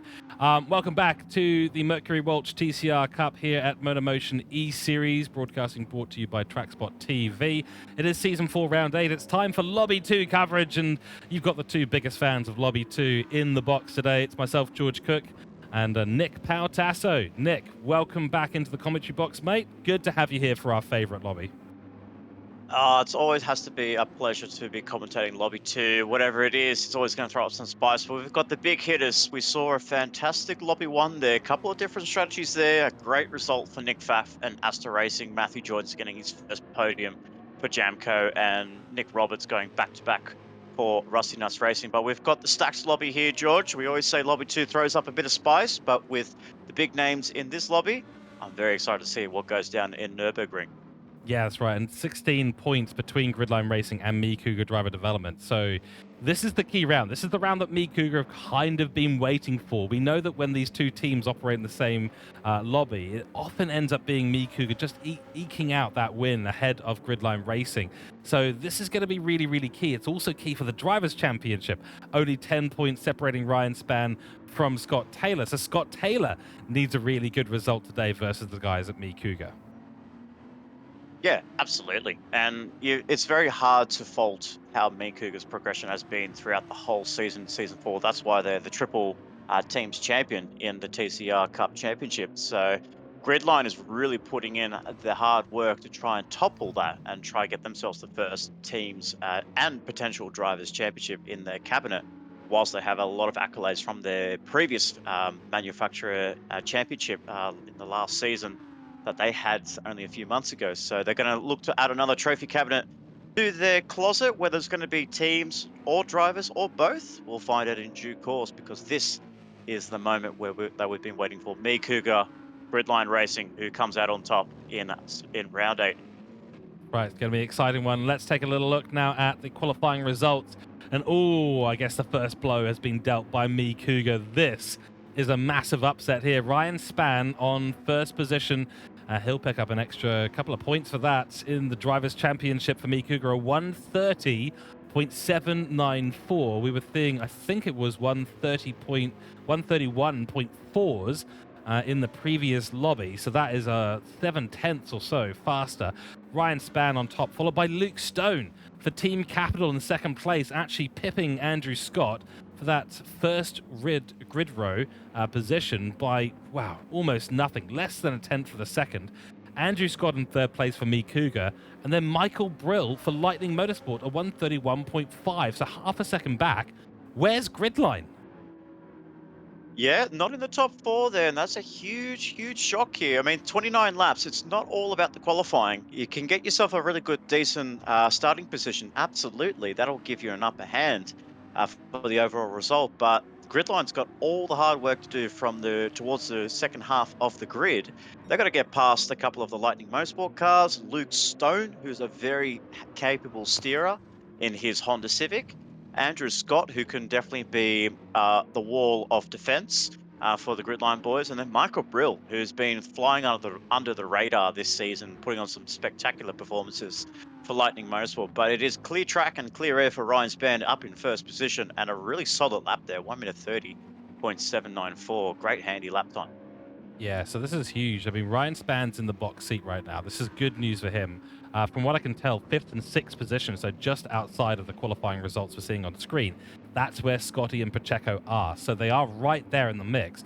Scotty and Pacheco will need to make short work of Michael Brill so they can start putting that pressure on Andrew Scott, making sure that he can't execute a clean strategy. And of course, Andrew will want to be leapfrogging Luke Stone, putting two cars between him and the Gridline Racing guys, and then supporting Ryan Spann to the victory, which is, and we know that Andrew is supporting Ryan Spann for that Drivers' Championship because he's ahead. He's in that battle with Scott Taylor.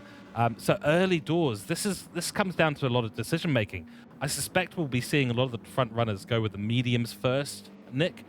I wonder if maybe Scotty and Gridline need to start to interrupt that strategy, slap on the soft tires, go for broke, make positions quickly, and then maybe hold up the field as much as possible. It was actually, that's exactly what I was thinking as well. Fifth and sixth, throw on the soft tyres, get the jump, especially on Michael Brill. And if Ando Scott is on the racing mediums, you can throw it down the inside. Scott Taylor needs to have that inspiration that he had at Trail Mountain only a couple of rounds ago. To start the launch that he had there, he needs to be able to put that into place into this race lobby here tonight. It's going to be really exciting to see how they progress. But I mean, you can put the two drivers on different strategies. You might even put Scott Taylor on a racing soft and maybe Mark Pacheco on a racing medium. Maybe they might be able to do a little bit of an alternative strategy between their two drivers. The same with Me Cougar. They might do a couple of different strategies for those guys. But we know that Me Cougar driver development, they always run their plan A. And usually the plan A is throw on the same compound tires, pit on the same lap, come in the pit lane with the same fuel number and come out at the same time. And we're going to probably potentially see what could be an exciting race on our hands. Yep. That said, first and third, they're starting on the outside of turn one. So a little bit awkward there. It does open them up some overtakes on the inside line. So a little bit of double jeopardy here for Me Cougar. They need to get this start absolutely spot on. The racing softs for Ando would seem to be a sensible thing. Maybe just invert the strategy ever so slightly. If Ando can be competitive enough to hold gridline racing in fifth or even fourth and fifth place, that will massively benefit them overall. I think the only way to have a switch up between the two teams and put Me Cougar ahead is going to be having two of those Me Cougar cars in the top three. So that'll be their goal today, I suspect. Yeah, and that's where they get all the extra bonus points. We've got the bonus points extra for Ryan Spann getting pole position, and now if it's just Me Cougar getting the 2 points in the podium position, that's 4 points up their sleeve, and that'll cut that lead down from 16 to 12 points, and then depending how the race result goes, it could be less, it could be more. We're not so sure. We'll have to find out. But interesting enough there, around the outside, the first and third on the outside line, as you brought up, it's going to be really going to be a lot of grip there. So because that's the normal racing line in racing conditions, so you might see drivers getting a better launch from the odd number boxes. Well, it's one of those ones we're going to have to find out in a lot of ways. Let's see if they can hold on. Super excited for this one. It's right at the end of the season. Only 2 races to go after this to finish our European circuit and the 10-round season. TCR Cup. It's all about this. It's the Drivers' Championship and the Teams' Championship in Lobby 2. We're expecting sparks to fly. It's myself, George Cooke, and Nick Pautasso in the box. Let's head down to grid because the cars are ready to go racing. Here we are. The lights are going on. Ryan Spann will lead us across the start. Waiting for the green flag. And we're away racing. Green flag, green lights all around. And it's a decent launch off the line for Spann. Ando already moving to the inside line, wants to cover off any argy-bargy happening down the inside, but runs immediately into the 53 car, goes round the outside. Ando has made such short work of Luke Stone. He's got the inside through 2. That's going to be the move done. And the 787 car hasn't waited around. He's launched off the line beautifully, made the overtake he needed to, and gone for it. As has Scott Taylor, who's actually made contact with Luke Stone through turn 3, through turn 4 we go. Scott Taylor up into 4th place. Dubzito falls back to 5th. Pacheco still trying to make his maneuvers in 6th place. But that is a Me Cougar 1-2 early on in this race, and Andrew Scott did not want to wait around. He's on the racing soft tyres, as is his teammate Ryan Spann. So that is the strategy call. Mediums for Luke Stone. Explains a little bit why he didn't have that traction, why he's losing positions. Now it's key for Gridline Racing Scotty to make these maneuvers early on and really start challenging the Me Cougar guys. Car off in the background, gravel gets spread around the track, and medium tires for Gridline Racing Scotty. So he'll make the maneuver here into the Energy Chicane, the now named Energy Chicane, as does Dubzito, diving down the inside, has to back out of it and maybe even compromise himself. Pacheco has lost positions in this race. Gridline Racing not able to work together in the beginning of this race, as we see the guy who's in 2nd place in the Drivers' Championship make the move on Luke Stone. That is a spicy first lap. Beautiful opening lap there by all the drivers there, and Ando getting the jump in position 2. What a start for the man in P2, up into P2 at the moment. Really, really solid effort there for the Me Cougar driver development team boss to go round the outside of Luke Stone. That was absolutely beautiful overtaking on the opening stages on cold tires as well. But the racing softs did what it was they're designed to be built for, is to get the extra traction down on the start line and to swoop it around the outside. Great start for him. And Scotty Taylor up 2 positions already. Unfortunately for Luke Stone, down 2, and Mark Pacheco down in P7. So that's not going to really help when it comes to the end of the race if Mark Pacheco is stuck there. But down the order here, we have Skippy down in position 9, getting overtaken by Chris Fautapapa, and then Hogan right behind in the second team capital in 11th place, and then Mark Hasseltine rounding up the rear in 11th place. We're missing one of the Mad Turtle Racing cars, but 11 drivers led by Ryan Spann in position 1. Wow, and this is the ultimate good start. I mean, this is sensible strategy, I think, here. What we talked about earlier, Nick, starting on the racing softs, really building that lead, building that gap, and not taking the risk that the guys behind you are starting on racing soft tires when you're on a medium tire, because this gap would be a lot smaller and they'd be caught in the gaggle of fighting and cars that are all happening from P3 downwards. They'd be right up caught in this if they were not running those racing softs and able to build that gap. It is obviously going to be a little bit of a risk still towards the end of the stint. Things will start to maybe go the way of Gridline Racing Scotty, but we'll have to see what his pace is like as we see Jansen making move after move after move. He made an early move on Mark Pacheco. Luke Stone falls another 2 positions now to 7th position. And Mad Turtle, yet again, putting the foot down and going for it on the racing softs. Oh, yeah, some great racing there. And very strange what's happened to Luke Stone. I wonder if he's actually picked himself a penalty, a track limits penalty. That's probably why he's down the order in P7. But what a horrible start for the Team 55 Capital driver, one of the lead drivers for Team 55, Team Capital. Getting myself confused with the Lobby 1 there. It's not Team 55, it's Team Capital. Luke Stone in position 7. But on the racing mediums, I'm very, very surprised here, George, why he would have chosen the racing mediums. He had some good pace on the softs. Why wouldn't he choose the softs in this opening stint?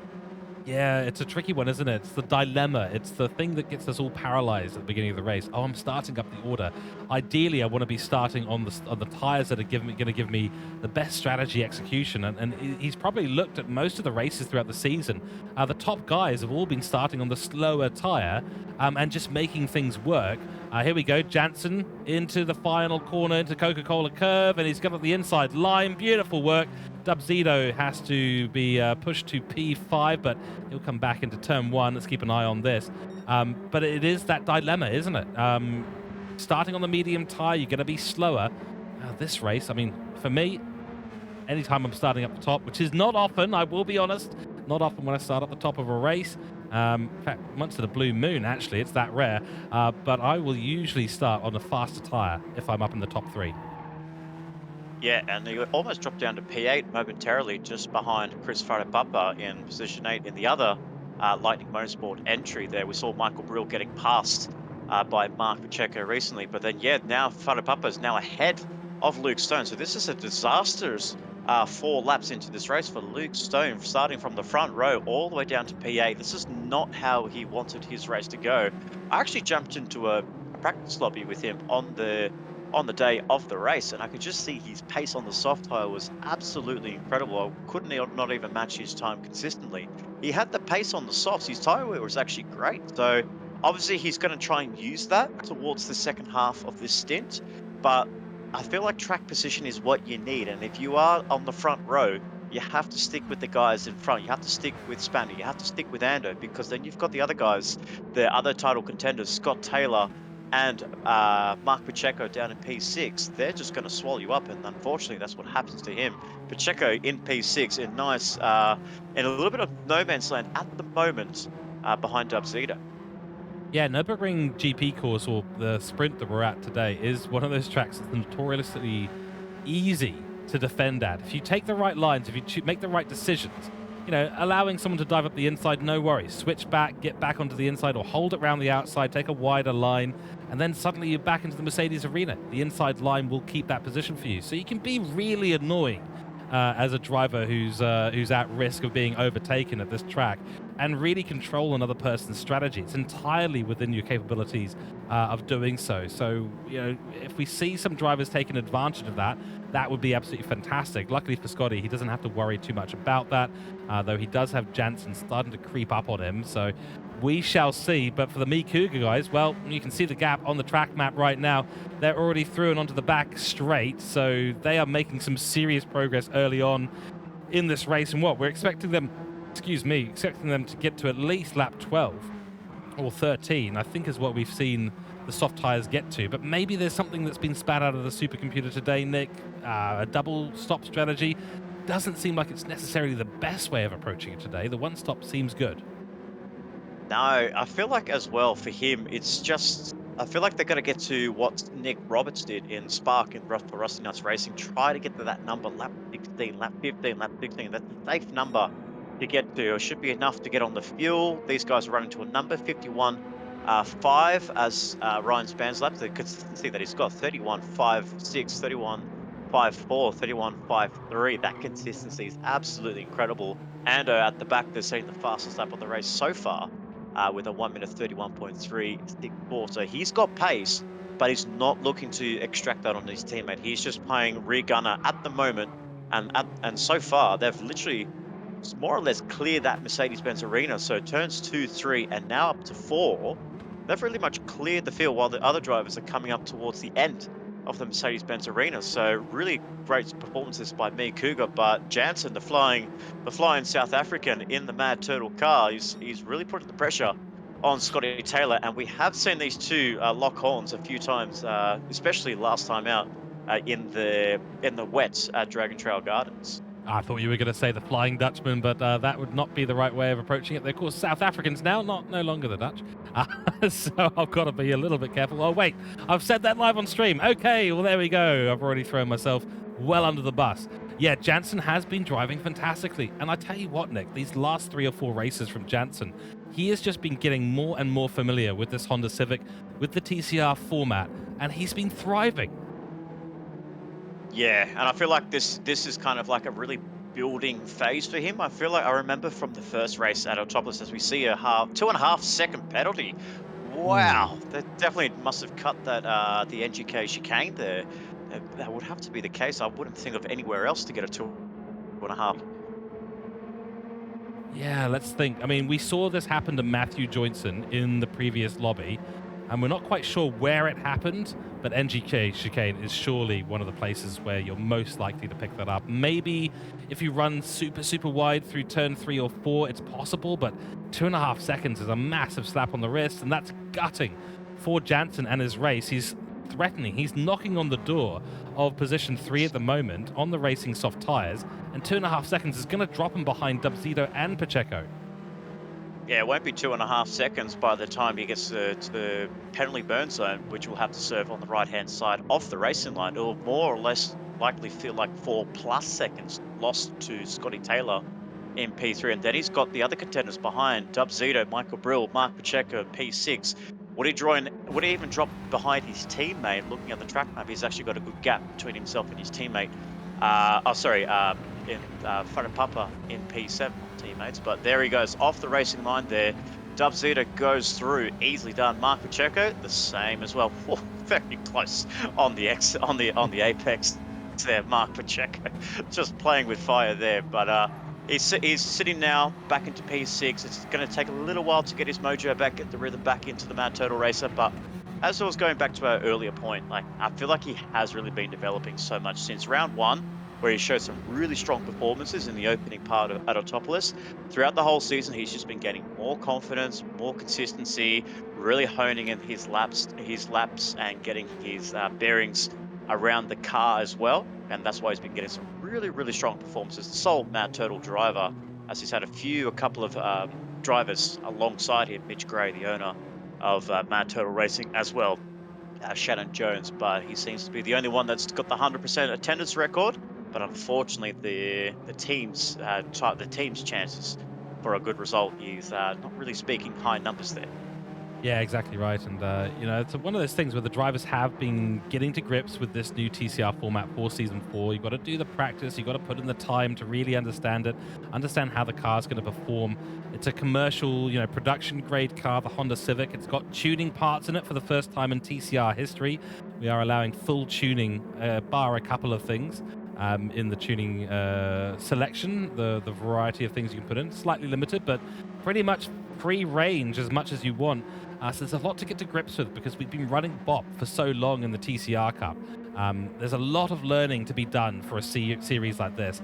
It's 10 rounds, so you've got plenty of time, and it's no surprise that we're seeing some drivers become more familiar with it in the latter half of the season. They've had that chance to really go out there and test their mettle, as we see Pacheco get a good run through NGK chicane.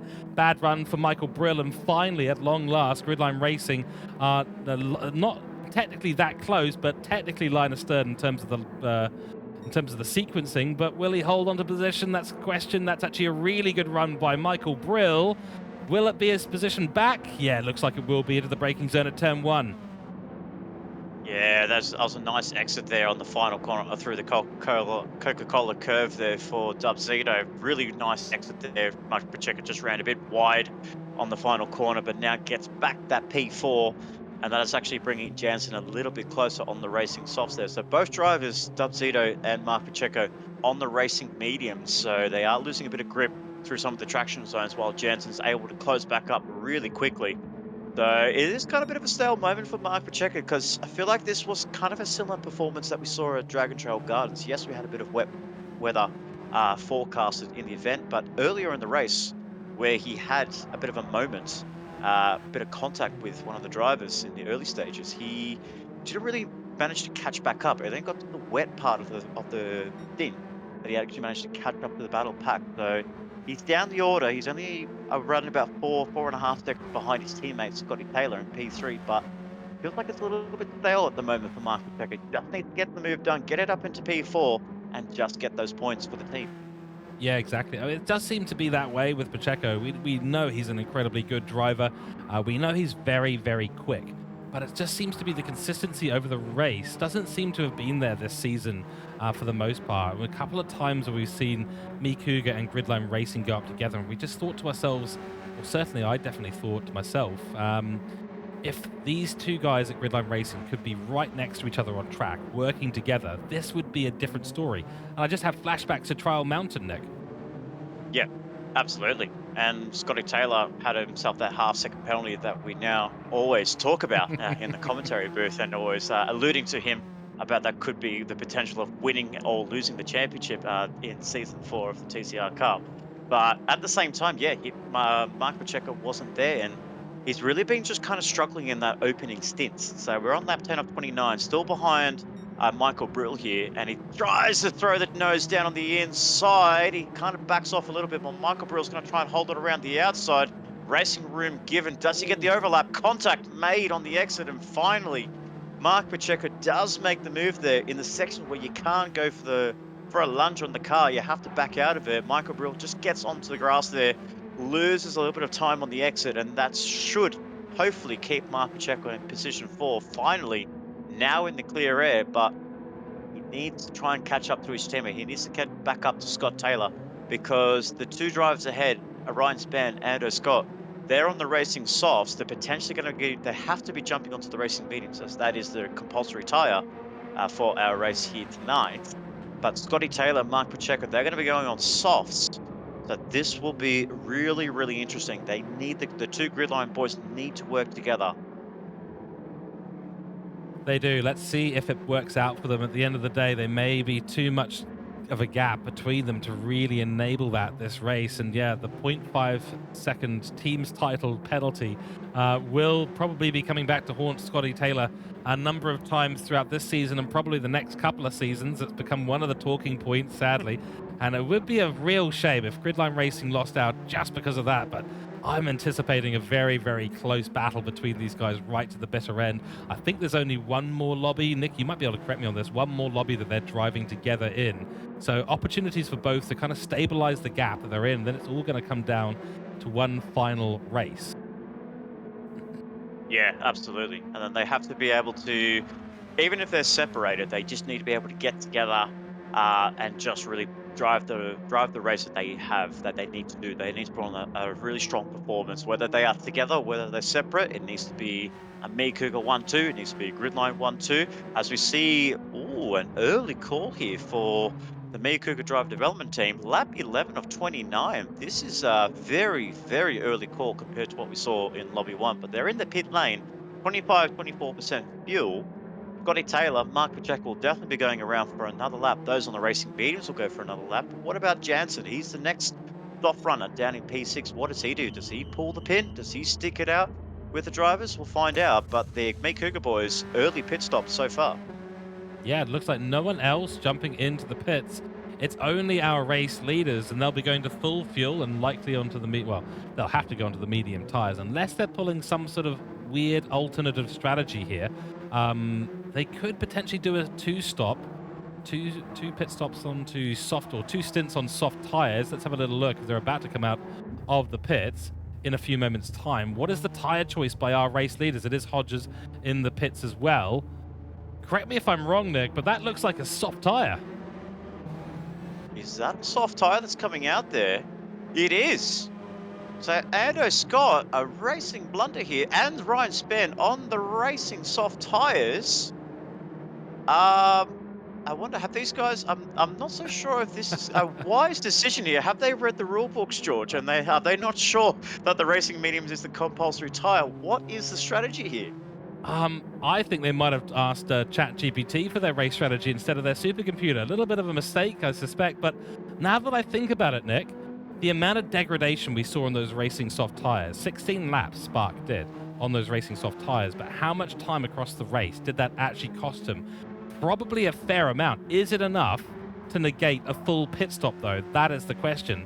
They're going to have to run to lap 24 or so, and then do a short 4 or 5 lap stint on the medium tire at the end to meet their mandatory requirements. But this means that they can go a lot faster through a lot more of this race. It may be worth it.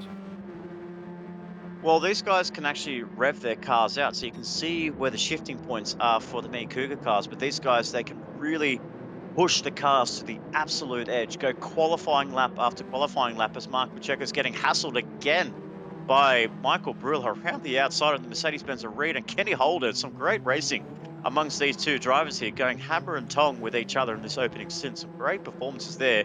Michael Brill does concede again, back down to P3, but he's got an exit, a really strong exit out of 4 on the exit of 5 coming into turn 6, down at the hairpin. Can he get the move done? Pacheco goes defensive there, and he's just pushing the rear bumper of the Gridline Racer, just reading the number part of the 773 Gridline Racing Honda Civic there. But can he try and go for a move? He's really, really close. Close quarters there. Runs wide coming onto the back straights. And there's going to be some really close racing coming up towards the chicane here, the very fast chicane, not the 24-hour layout chicane, but the very tight and awkward NGK chicane. Yeah, so I'm fascinated by the Me Cougar strategy at the moment. Let's see if it's going to be a whoa, big moment for Pacheco, and he is all sorts of awkward, getting the wrong kind of energy. It's nervous energy through the NGK chicane today, loses the position, tries to switch back, and yet again finds himself behind Michael Brill. Michael Brill just lurking like a shark in shallow water at the moment and pouncing when he's got the opportunity, and does so beautifully yet again. A little bit of a fuel difference between the two, but other than that, they are even Stevens on pace and everything. 2 liters of fuel, medium tires. Hasseldine comes into pit from P7. But I'm fascinated by the Me Cougar strategy. They found themselves back in P8, P9. I'm wondering if they're going to encounter some traffic at some point as well. They will, in the form of P1 Skippy, who'll be the next car that they need to overtake. Will these lap times be consistent enough? Will they be quick enough? Well, I trust Me Cougar to get that work done, and we know how much pace Ryan Spann and Andrew Scott have had throughout this season. But the two-stop strategy, I am very worried for them, because at the end of the day, Nick, even if it is the overall faster race strategy, at the end of their second pit stop, this will put them still behind Gridline Racing, will it not? That's what I'm thinking as well, because Scott Taylor, Dub Zito, Mark Pacheco, we're on lap 14 of 29. potentially can go for another couple of laps depending on the fuel numbers. But if they get to past lap 15, they can get to the end of the race. So it looks like maybe Mark Pacheco might go for an extra lap. Not so sure about Dub Z though. Is he going to hang it around the left? No, he veers right and goes into the pit lane. Mark Pacheco, Scott Taylor go around for another lap here. So these guys are coming to the one stop. Dub Zito, 7% fuel. So he could have probably stretched it out for an extra lap or two, for an extra lap on the track, but he's going for the safe option. That 7% extra can definitely help him get towards the final lap on 29 or 29. But these guys are going to be jumping on the soft tires. We have to remind our viewers, the Gridline boys are potentially going to be running soft tires in this second phase of the stint. But down the back there, Jansen is doing the Nick Roberts specialty, staying long on the racing softs, and he's definitely going on the one stop. But look at the tire wear. That is absolutely on nearly to the rim on that left-hand side. Even the right side isn't in great shape either. So he has to come into the pit, run on the racing mediums, but he's on the one stop. Just don't know. Manny's up into P6 at the moment, right behind Luke Stone, who hasn't pitted yet. They're coming through the Mercedes-Benz arena right now. I just don't know, George. I'm baffled. Like, I'm here in the commentary booth with you alongside. I'm trying to get the numbers and try to get the maths done, but I'm not so sure what's going on. I think Gridline Racing might be jumping on the mediums again. We know that their pace deficit on really worn racing softs will be it'll be atrocious. I mean, as much as it did work for Spark in the first lobby, 16 laps on those softs, really took them to the bleeding edge, as has Jansen today. And I don't think that's really the best way to do it. Look at the lap times, Nick. 134.5 on really worn racing soft tires. If that's what Gridline Racing are planning today, they're going to be going 2 seconds a lap slower. They'll absolutely lose the lead of this race to Mi Cougar. Even if Mi Cougar do the double stop, that deficit is going to be absolutely massive. We saw consistent, 31s, 32s from Mi Cougar on the racing soft tires when they're in the decent grip range. A medium tire might be the only good option. You've still got to make it 13 laps. You don't want to be running 33s and 34s at the end of this race. We'll see as they get their fuel now from the pit stop. Through on goes our former race leaders, Ando and Ryan, who've miraculously switched positions. Not quite sure how that's happened. I think that maybe Ryan Spann has picked up a penalty somewhere on the track. Yeah, I just saw that on the timing board. There's the names flip over, and I saw that going into the NGK chicane. That I feel like Ando just got that move done on Ryan Spencer. Looks like to be a penalty on Ryan Spanny's 119 entry. So he's up into P3, down into P3 rather. Going to be a net P2 once Papa comes into the pit lane. Ando Scott will inherit the lead on the start of lap 17 to conclude lap 16. So we're well over half race distance. Scott Taylor on the racing medium. So so you're right here, George. It's another double medium stint for Scotty Taylor. Dub Zito, I'll be very keen to see what he's on. If he's on the racing soft tires, he could definitely be the beneficiary. No, on the racing mediums. Okay, so we have two drivers, potentially three, with Mark Pacheco and Jansen on racing medium tires. And Ando and Spanny are going to be doing one more stop here, ladies and gentlemen. They're going to be running qualifying laps after qualifying laps. So 31.3 is still the fastest set by Ando Scott, but that was set in the first stint. What has Ando got up in his sleeve now in this second stint, as well as Ryan Spann? Can these guys hold on to P1, P2?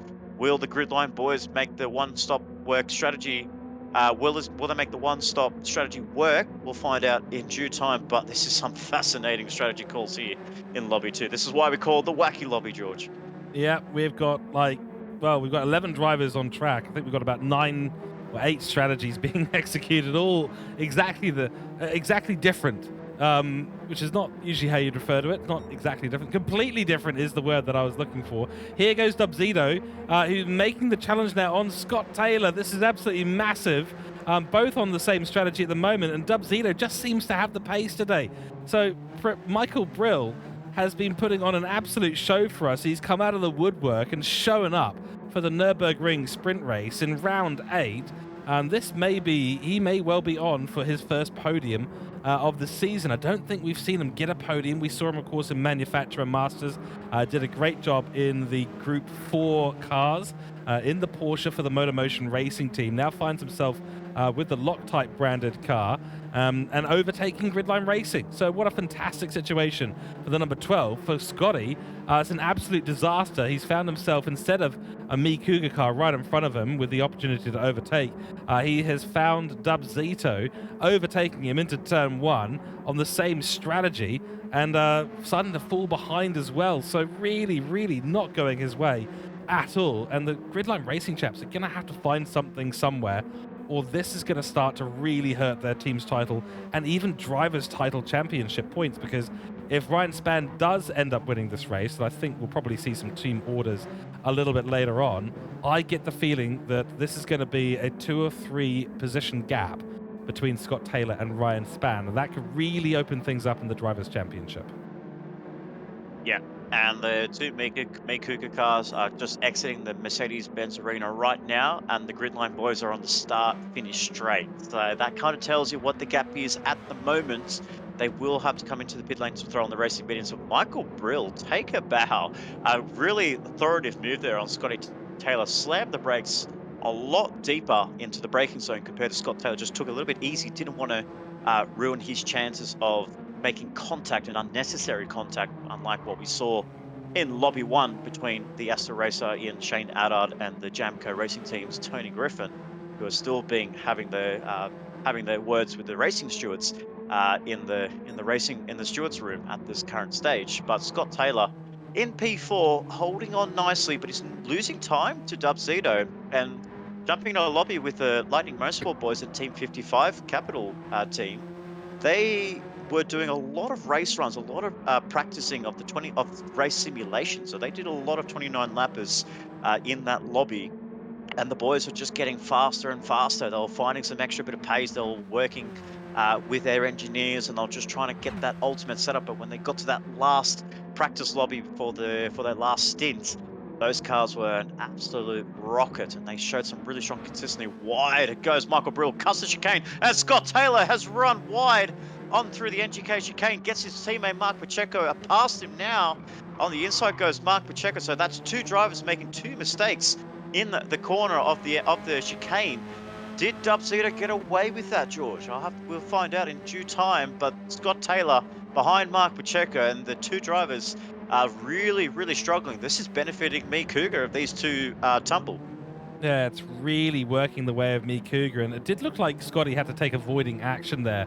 So Dub Zito may end up in the firing line of the stewards for that one, but it was a fairly innocuous, fairly innocent mistake by him, and these guys will probably switch things around. I'm sure Scotty will be on the radio saying, hey, look, fair play, you got past me, all good, but I'm going to need that position back because I'm in a championship fight in the Drivers' Championship. So please, let me get back in front. I suspect that'll be the call in short order. But yeah, Dub Zito made a little bit of a mistake. It was fairly innocent. I think it meant that GLR Scotty had to take that avoiding action. No penalty at all. So he's cut it. The game has not penalized him at all, which is a little bit of a surprise, I must say. But there we go. That is the result in it. We are on lap 19, ladies and gentlemen, the leaders. Andrew Scott and Ryan Spann, 1-2 at the moment for Me Cougar, followed by Dub Zito, Pacheco, Scotty. So the 2 Gridline guys started P5, P6, now up into P4 and P5. Jansen making his way back on the medium tyres in P6. Chris Farapapa hot on his heels and wanting to take that position away. Kiwis versus South Africans. We saw that recently in the 4 Nations Cup for iRacing, held by all the motorsport esports / motorsports licensed guys. Motorsports UK, Motorsports NZ, Motorsports Australia, Motorsports South Africa. I think they call it ZA there. And then Hasseldean in P8 for the Shell liveried car. Then we've got Luke Stone in P9, P1 Skippy in P10, and Hogues rounding up the 11 cars on the grid today. And it's the Me Cougar show once again, Nick. I mean, it's been pretty superfluous, and I'll bring us back to that first corner. Andrew was so aggressive at the beginning on Luke Stone, And Stone has found himself right at the back of the grid now and really not in contention at all. So it hasn't swung back his way. Stone was quick in qualifying, but the race execution has not been there. Yep, and he threw on a racing set of medium tyres as well. So he's not on softs. He's gone for a double medium, just like most of the majority of the field here. So it's really not worked out for the team capital driver for the 53 in ninth place, not even in the top 8. So this is going to be a disastrous round for Luke Stone, promising to get himself on the front row. But yeah, as you saw there with Ando Scott in the opening part of the race around the outside, the extra grip on the racing soft tires was really, really pinnacle for Ando's race to help his teammate and Mikuga get that 1-2.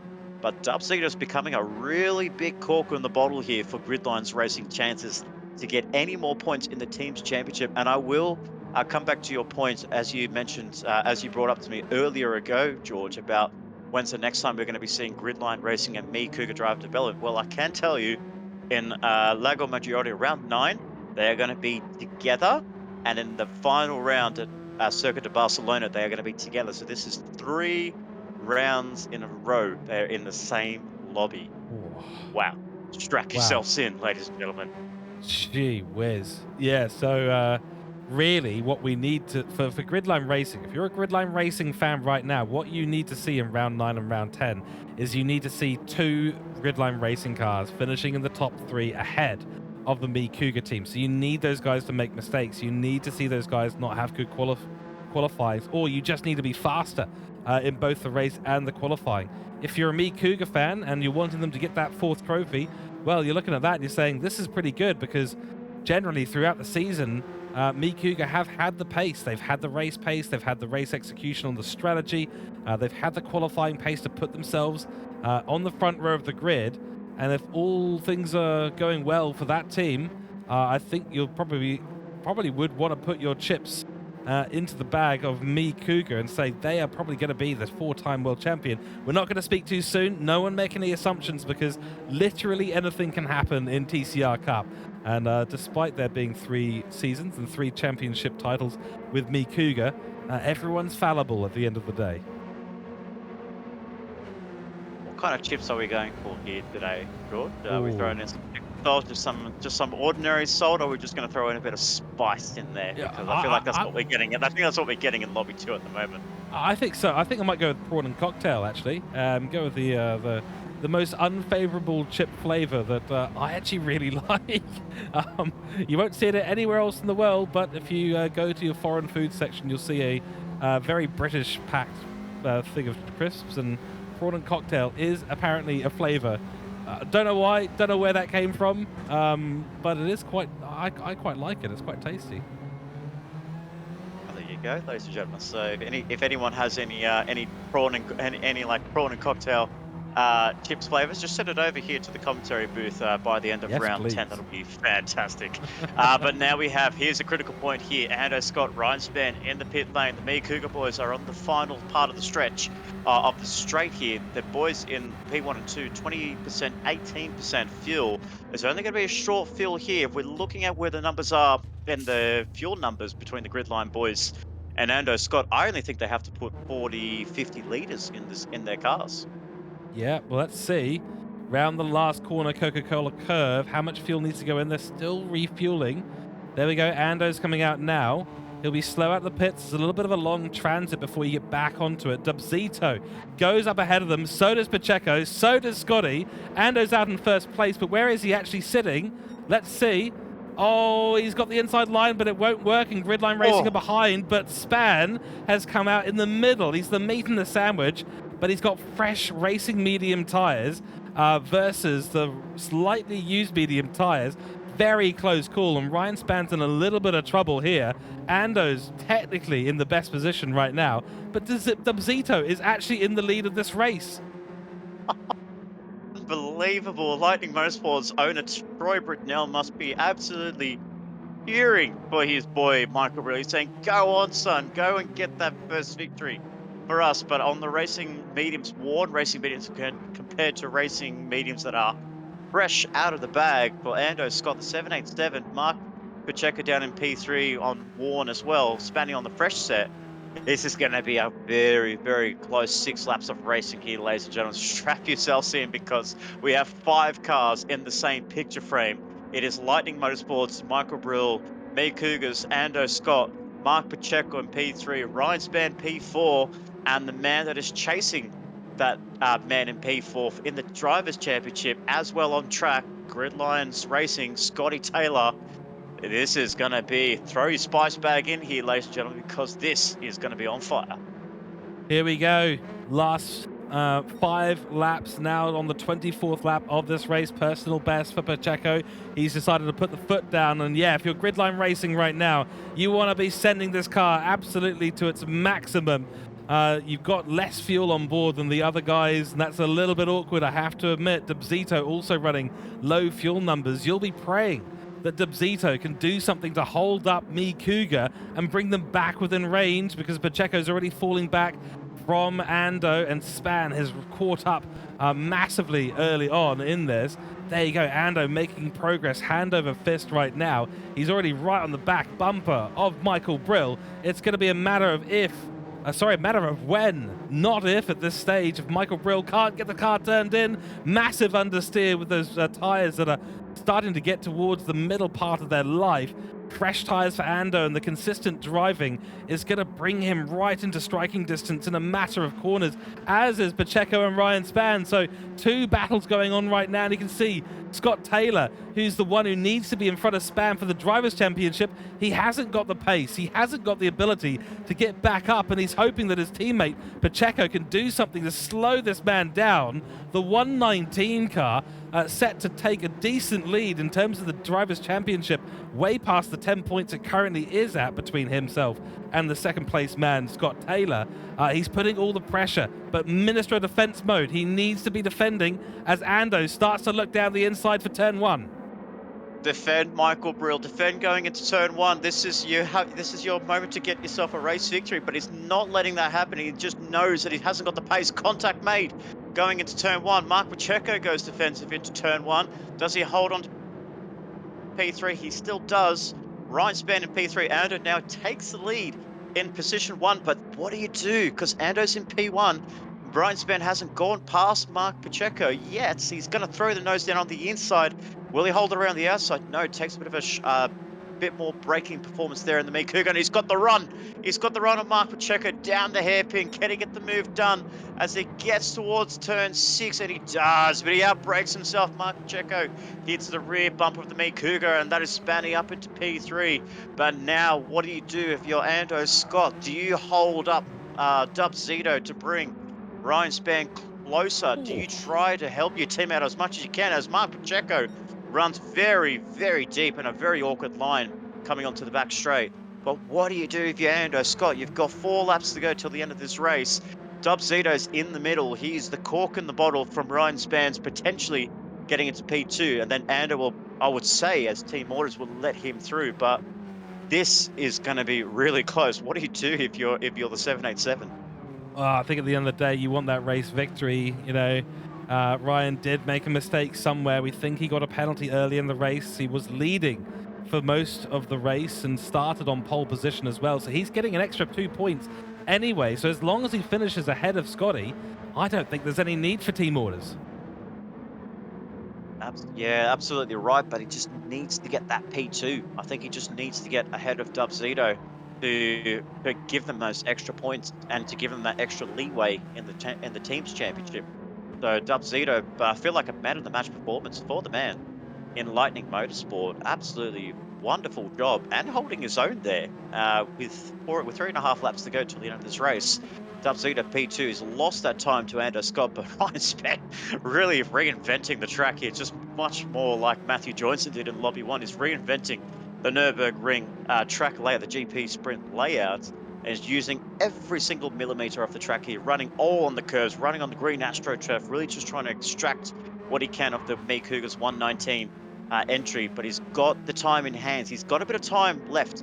3 laps to go till the end of this race, and it's only a matter of time until he gets past Dubzito to get that 1-2. I think the big thing here is that both the Me Cougar guys, with the 2 stints on the softs, they were overall very quick in the race, and it actually brought them right back. So I don't think the 2-stopper actually was a good strategy fundamentally from an overall race perspective, but it's given them the advantage in this 3rd stint. They're racing amongst guys who've already been out on track on these tyres for a number of laps, and so you can see they're able to use more fuel. They've got more tyre at their disposal, so they can make these moves. They can make this happen. They've sliced through this field beautifully. Dubzito was dispatched by Ando in the last couple of laps. Ryan is looking to do the same as Dubzito runs very deep. Contact between the two. Into turn 2 we go, and Ryan has made the move. Does he keep it though? That's the question. 119's got good traction around the outside. Yeah, Dubzito has to do the back out, and he actually runs into the back of Span. Just maybe a little bit of a silent protest there as he concedes P2, finds himself now in P3. The question that now comes up is, can Gridline Racing get even one car on the podium? It's going to be Pacheco, if anyone. Runs wide. Yeah, Dubzito, I was about to say, he's running wide. There's a lot of understeer right now for him. This is a tense moment for Lightning Motorsport, and there you can see Ryan Span also running wide as well. It's just this last stage of the race here. This is where it gets nervous. It's the nervous part of the race. You only got 2 laps to go to hold on to P2, hold on to P3, because you got Gridline boys who are not out of it whatsoever. We kind of hampered Mark Pacheco's persistence to try and move up towards the front of the field. He's now in the shot of getting himself onto the podium here. He's right on the back rear wing of the Lightning Motorsports here. If he gets himself on the podium, wow, what a comeback drive for the man in the 773. Absolutely. And it'll be a bit of redemption as well from a couple of rounds this season. Round 7, obviously last round, the endurance at Dragon Trail was a little bit of a here and there for him. It sort of went down and then it went up a little bit. This will be a great drive back, but at the moment, I mean, I'm surprised that Scotty and Pacheco haven't reversed the order of the cars and let Scotty go attacking what is a very slow Dubzito. Yeah, but you can just see Scott Taylor just doesn't have pace. You can see he's down the back end of this train, and he's not clawing in whatsoever. He's got a 32.7 as his overall fastest. Mark Pacheco's a 32 something, a 32.5. So he's 2/10 faster than Scotty Taylor in P5, saving a bit of tyres, saving that little bit of extra fuel in the 37 has actually managed to bring him a little bit closer, but it's too late here, and I feel like this is not the race that Scott Taylor was hoping for, and this is probably, I don't know what to say here for Scotty Taylor. It hasn't really been the most determining race from what I've seen so far this season. Probably been a little bit lackluster. Down in P5 is a great result for him, but it's not the best that he's shown all season long. That's right. I mean, clearly these guys have all got some good pace here today, but maybe it's the car setup. The car doesn't feel quite as comfortable here at the Nurburgring Sprint course. It's possible that he's just, sometimes I find myself doing this all the time when I go racing. If I find myself in a slightly ego-damaging position and thinking about things like, oh, this could be the end of the championship or blah, blah, blah, and seeing 2 Me Cougars drive away, it can affect how you're driving out on track. And he's also running a little bit lower on the fuel than Pacheco is, so maybe doesn't have quite the resources that he needs. Does send it massively on the brakes. Beautiful entry and going an apex through turn 1. Unfortunately, doesn't seem to have translated into exit speed for him, unfortunately. We are on the final lap of this race. I don't think anything's changing here, Nick. I think these guys are all locked into the positions they're going to finish in. Will Ando Scott pull over and give Ryan Span the victory? That's going to be the $1 million question here between the Me Cougar 1 and 2. I'm very keen to see what goes on here. Does he give Spanny those extra points? He got those extra points in qualifying, but what happens here? I'm just really attempting. And same with Mark Pacheco down in P4 and Scotty Taylor in P5. Just those extra little points count. I wonder if maybe Ando sees Pacheco giving that position to Scotty Taylor. I wonder if he does the same here, but on the final stretch for the final time, the 2 boys, the Me Cougar boys, wow, what a masterclass in strategy.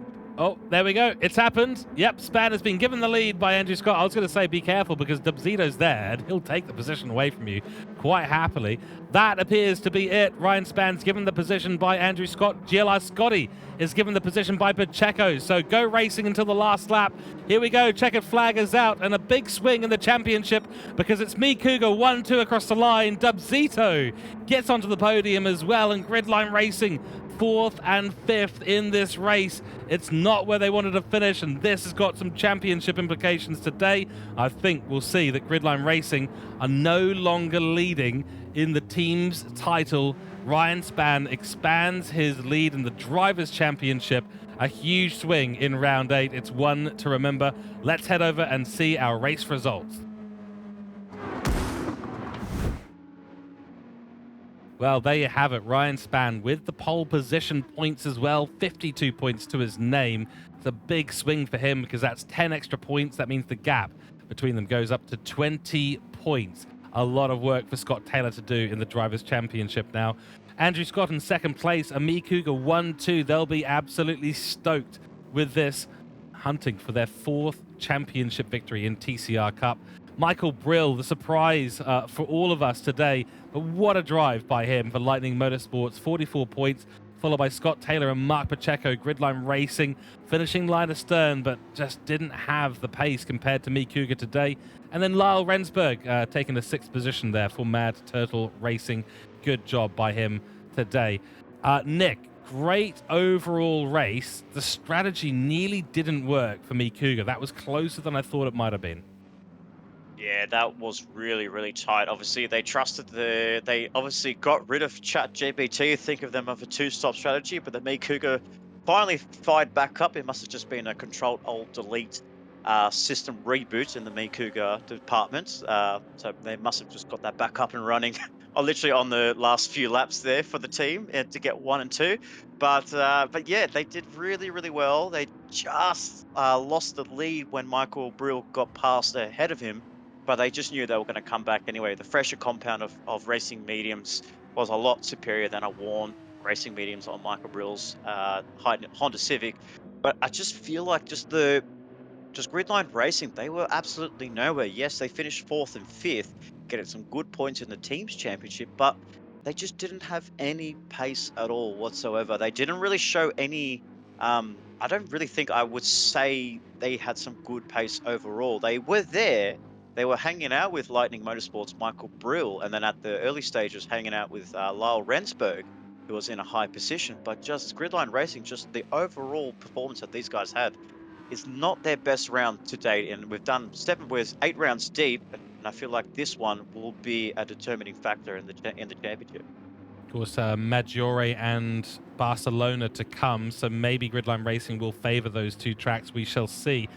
Chat, let us know who your driver of the day is for Lobby 2, round 8 of the Nurburgring Sprint. There's a number of drivers that we can choose from today, but I think Nurburgring Sprint must been the 3rd place people are the main people to be looking at, because we had Roberts for Rusty Nuts Racing in 3rd place in Lobby 1, and now we've got Michael Brill in 3rd place for Lightning Motorsport. Both of them coming out of the woodwork, so to speak.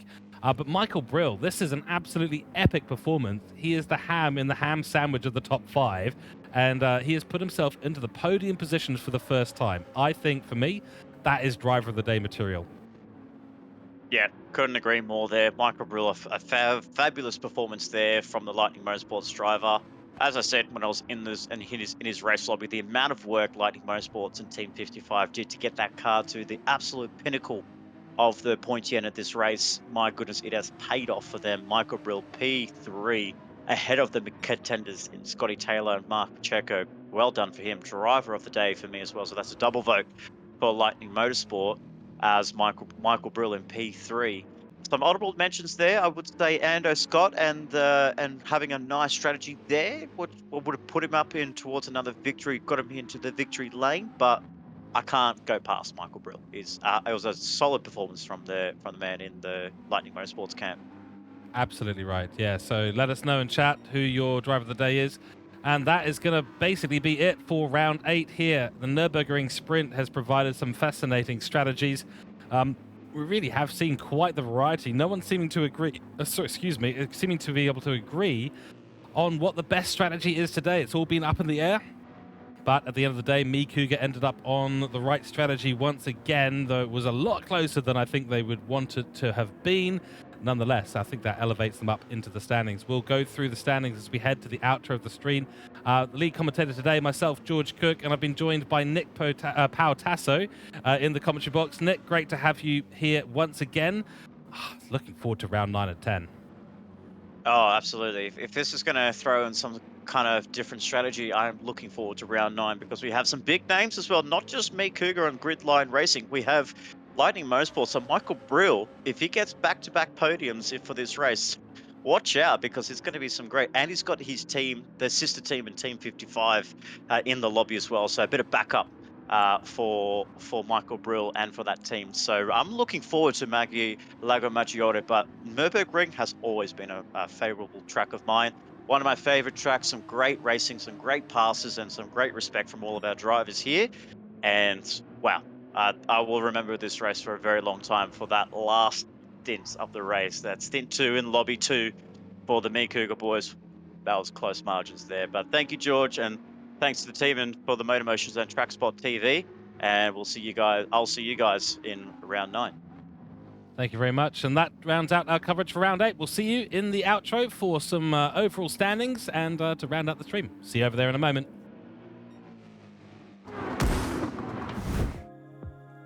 Well, there we have it, ladies and gentlemen. And here are your driver standings. It is Ryan Spann on top now by 20 points. And Scott Taylor falling behind, not his best race at Nurburgring Sprint. Can he bring it back? 2 races to go in the season. Nick Pfaff elevates himself with a race victory closer to Scott Taylor, only 14 points between them. Mark Pacheco in 4th place, followed by Campbell Knowles, and then Michael Brill making an appearance on the top 6. In 7th place, it's Matthew Jointson, equal points to Michael Brill on 402, followed by Luke Stone for Cooke Capital on 400. What could have been today for him, but still only 2 points away. Could jump up 2 positions quite quickly. Lyle Rensburg on 398, also in the shot for that top 6 position. Chris Farapapa for Lightning Motorsports on 386 points, and then Andrew Scott on 382 after that missed endurance round, and then Troy Britnell, your 12th place person. In the team's standings, it is Cougar now on top. There you go. We called it. 4 points ahead of Gridline Racing. So the big switch has happened. Remember it. Round 8 is where it happened. 4 points the difference between the two. Then Lightning Motorsports elevates themselves to a 16-point lead ahead of Team 55 in 4th. And that is a big swing for them in this championship as well. Astra Racing in 5th, followed by Team Capital in 6th. In 7th place, it is Hassel 1 Motorsport, followed by Mad Turtle Racing, CP Motorsports, Rusty Nuts Racing, Black Rose Racing, and Jamco Racing on 300 points.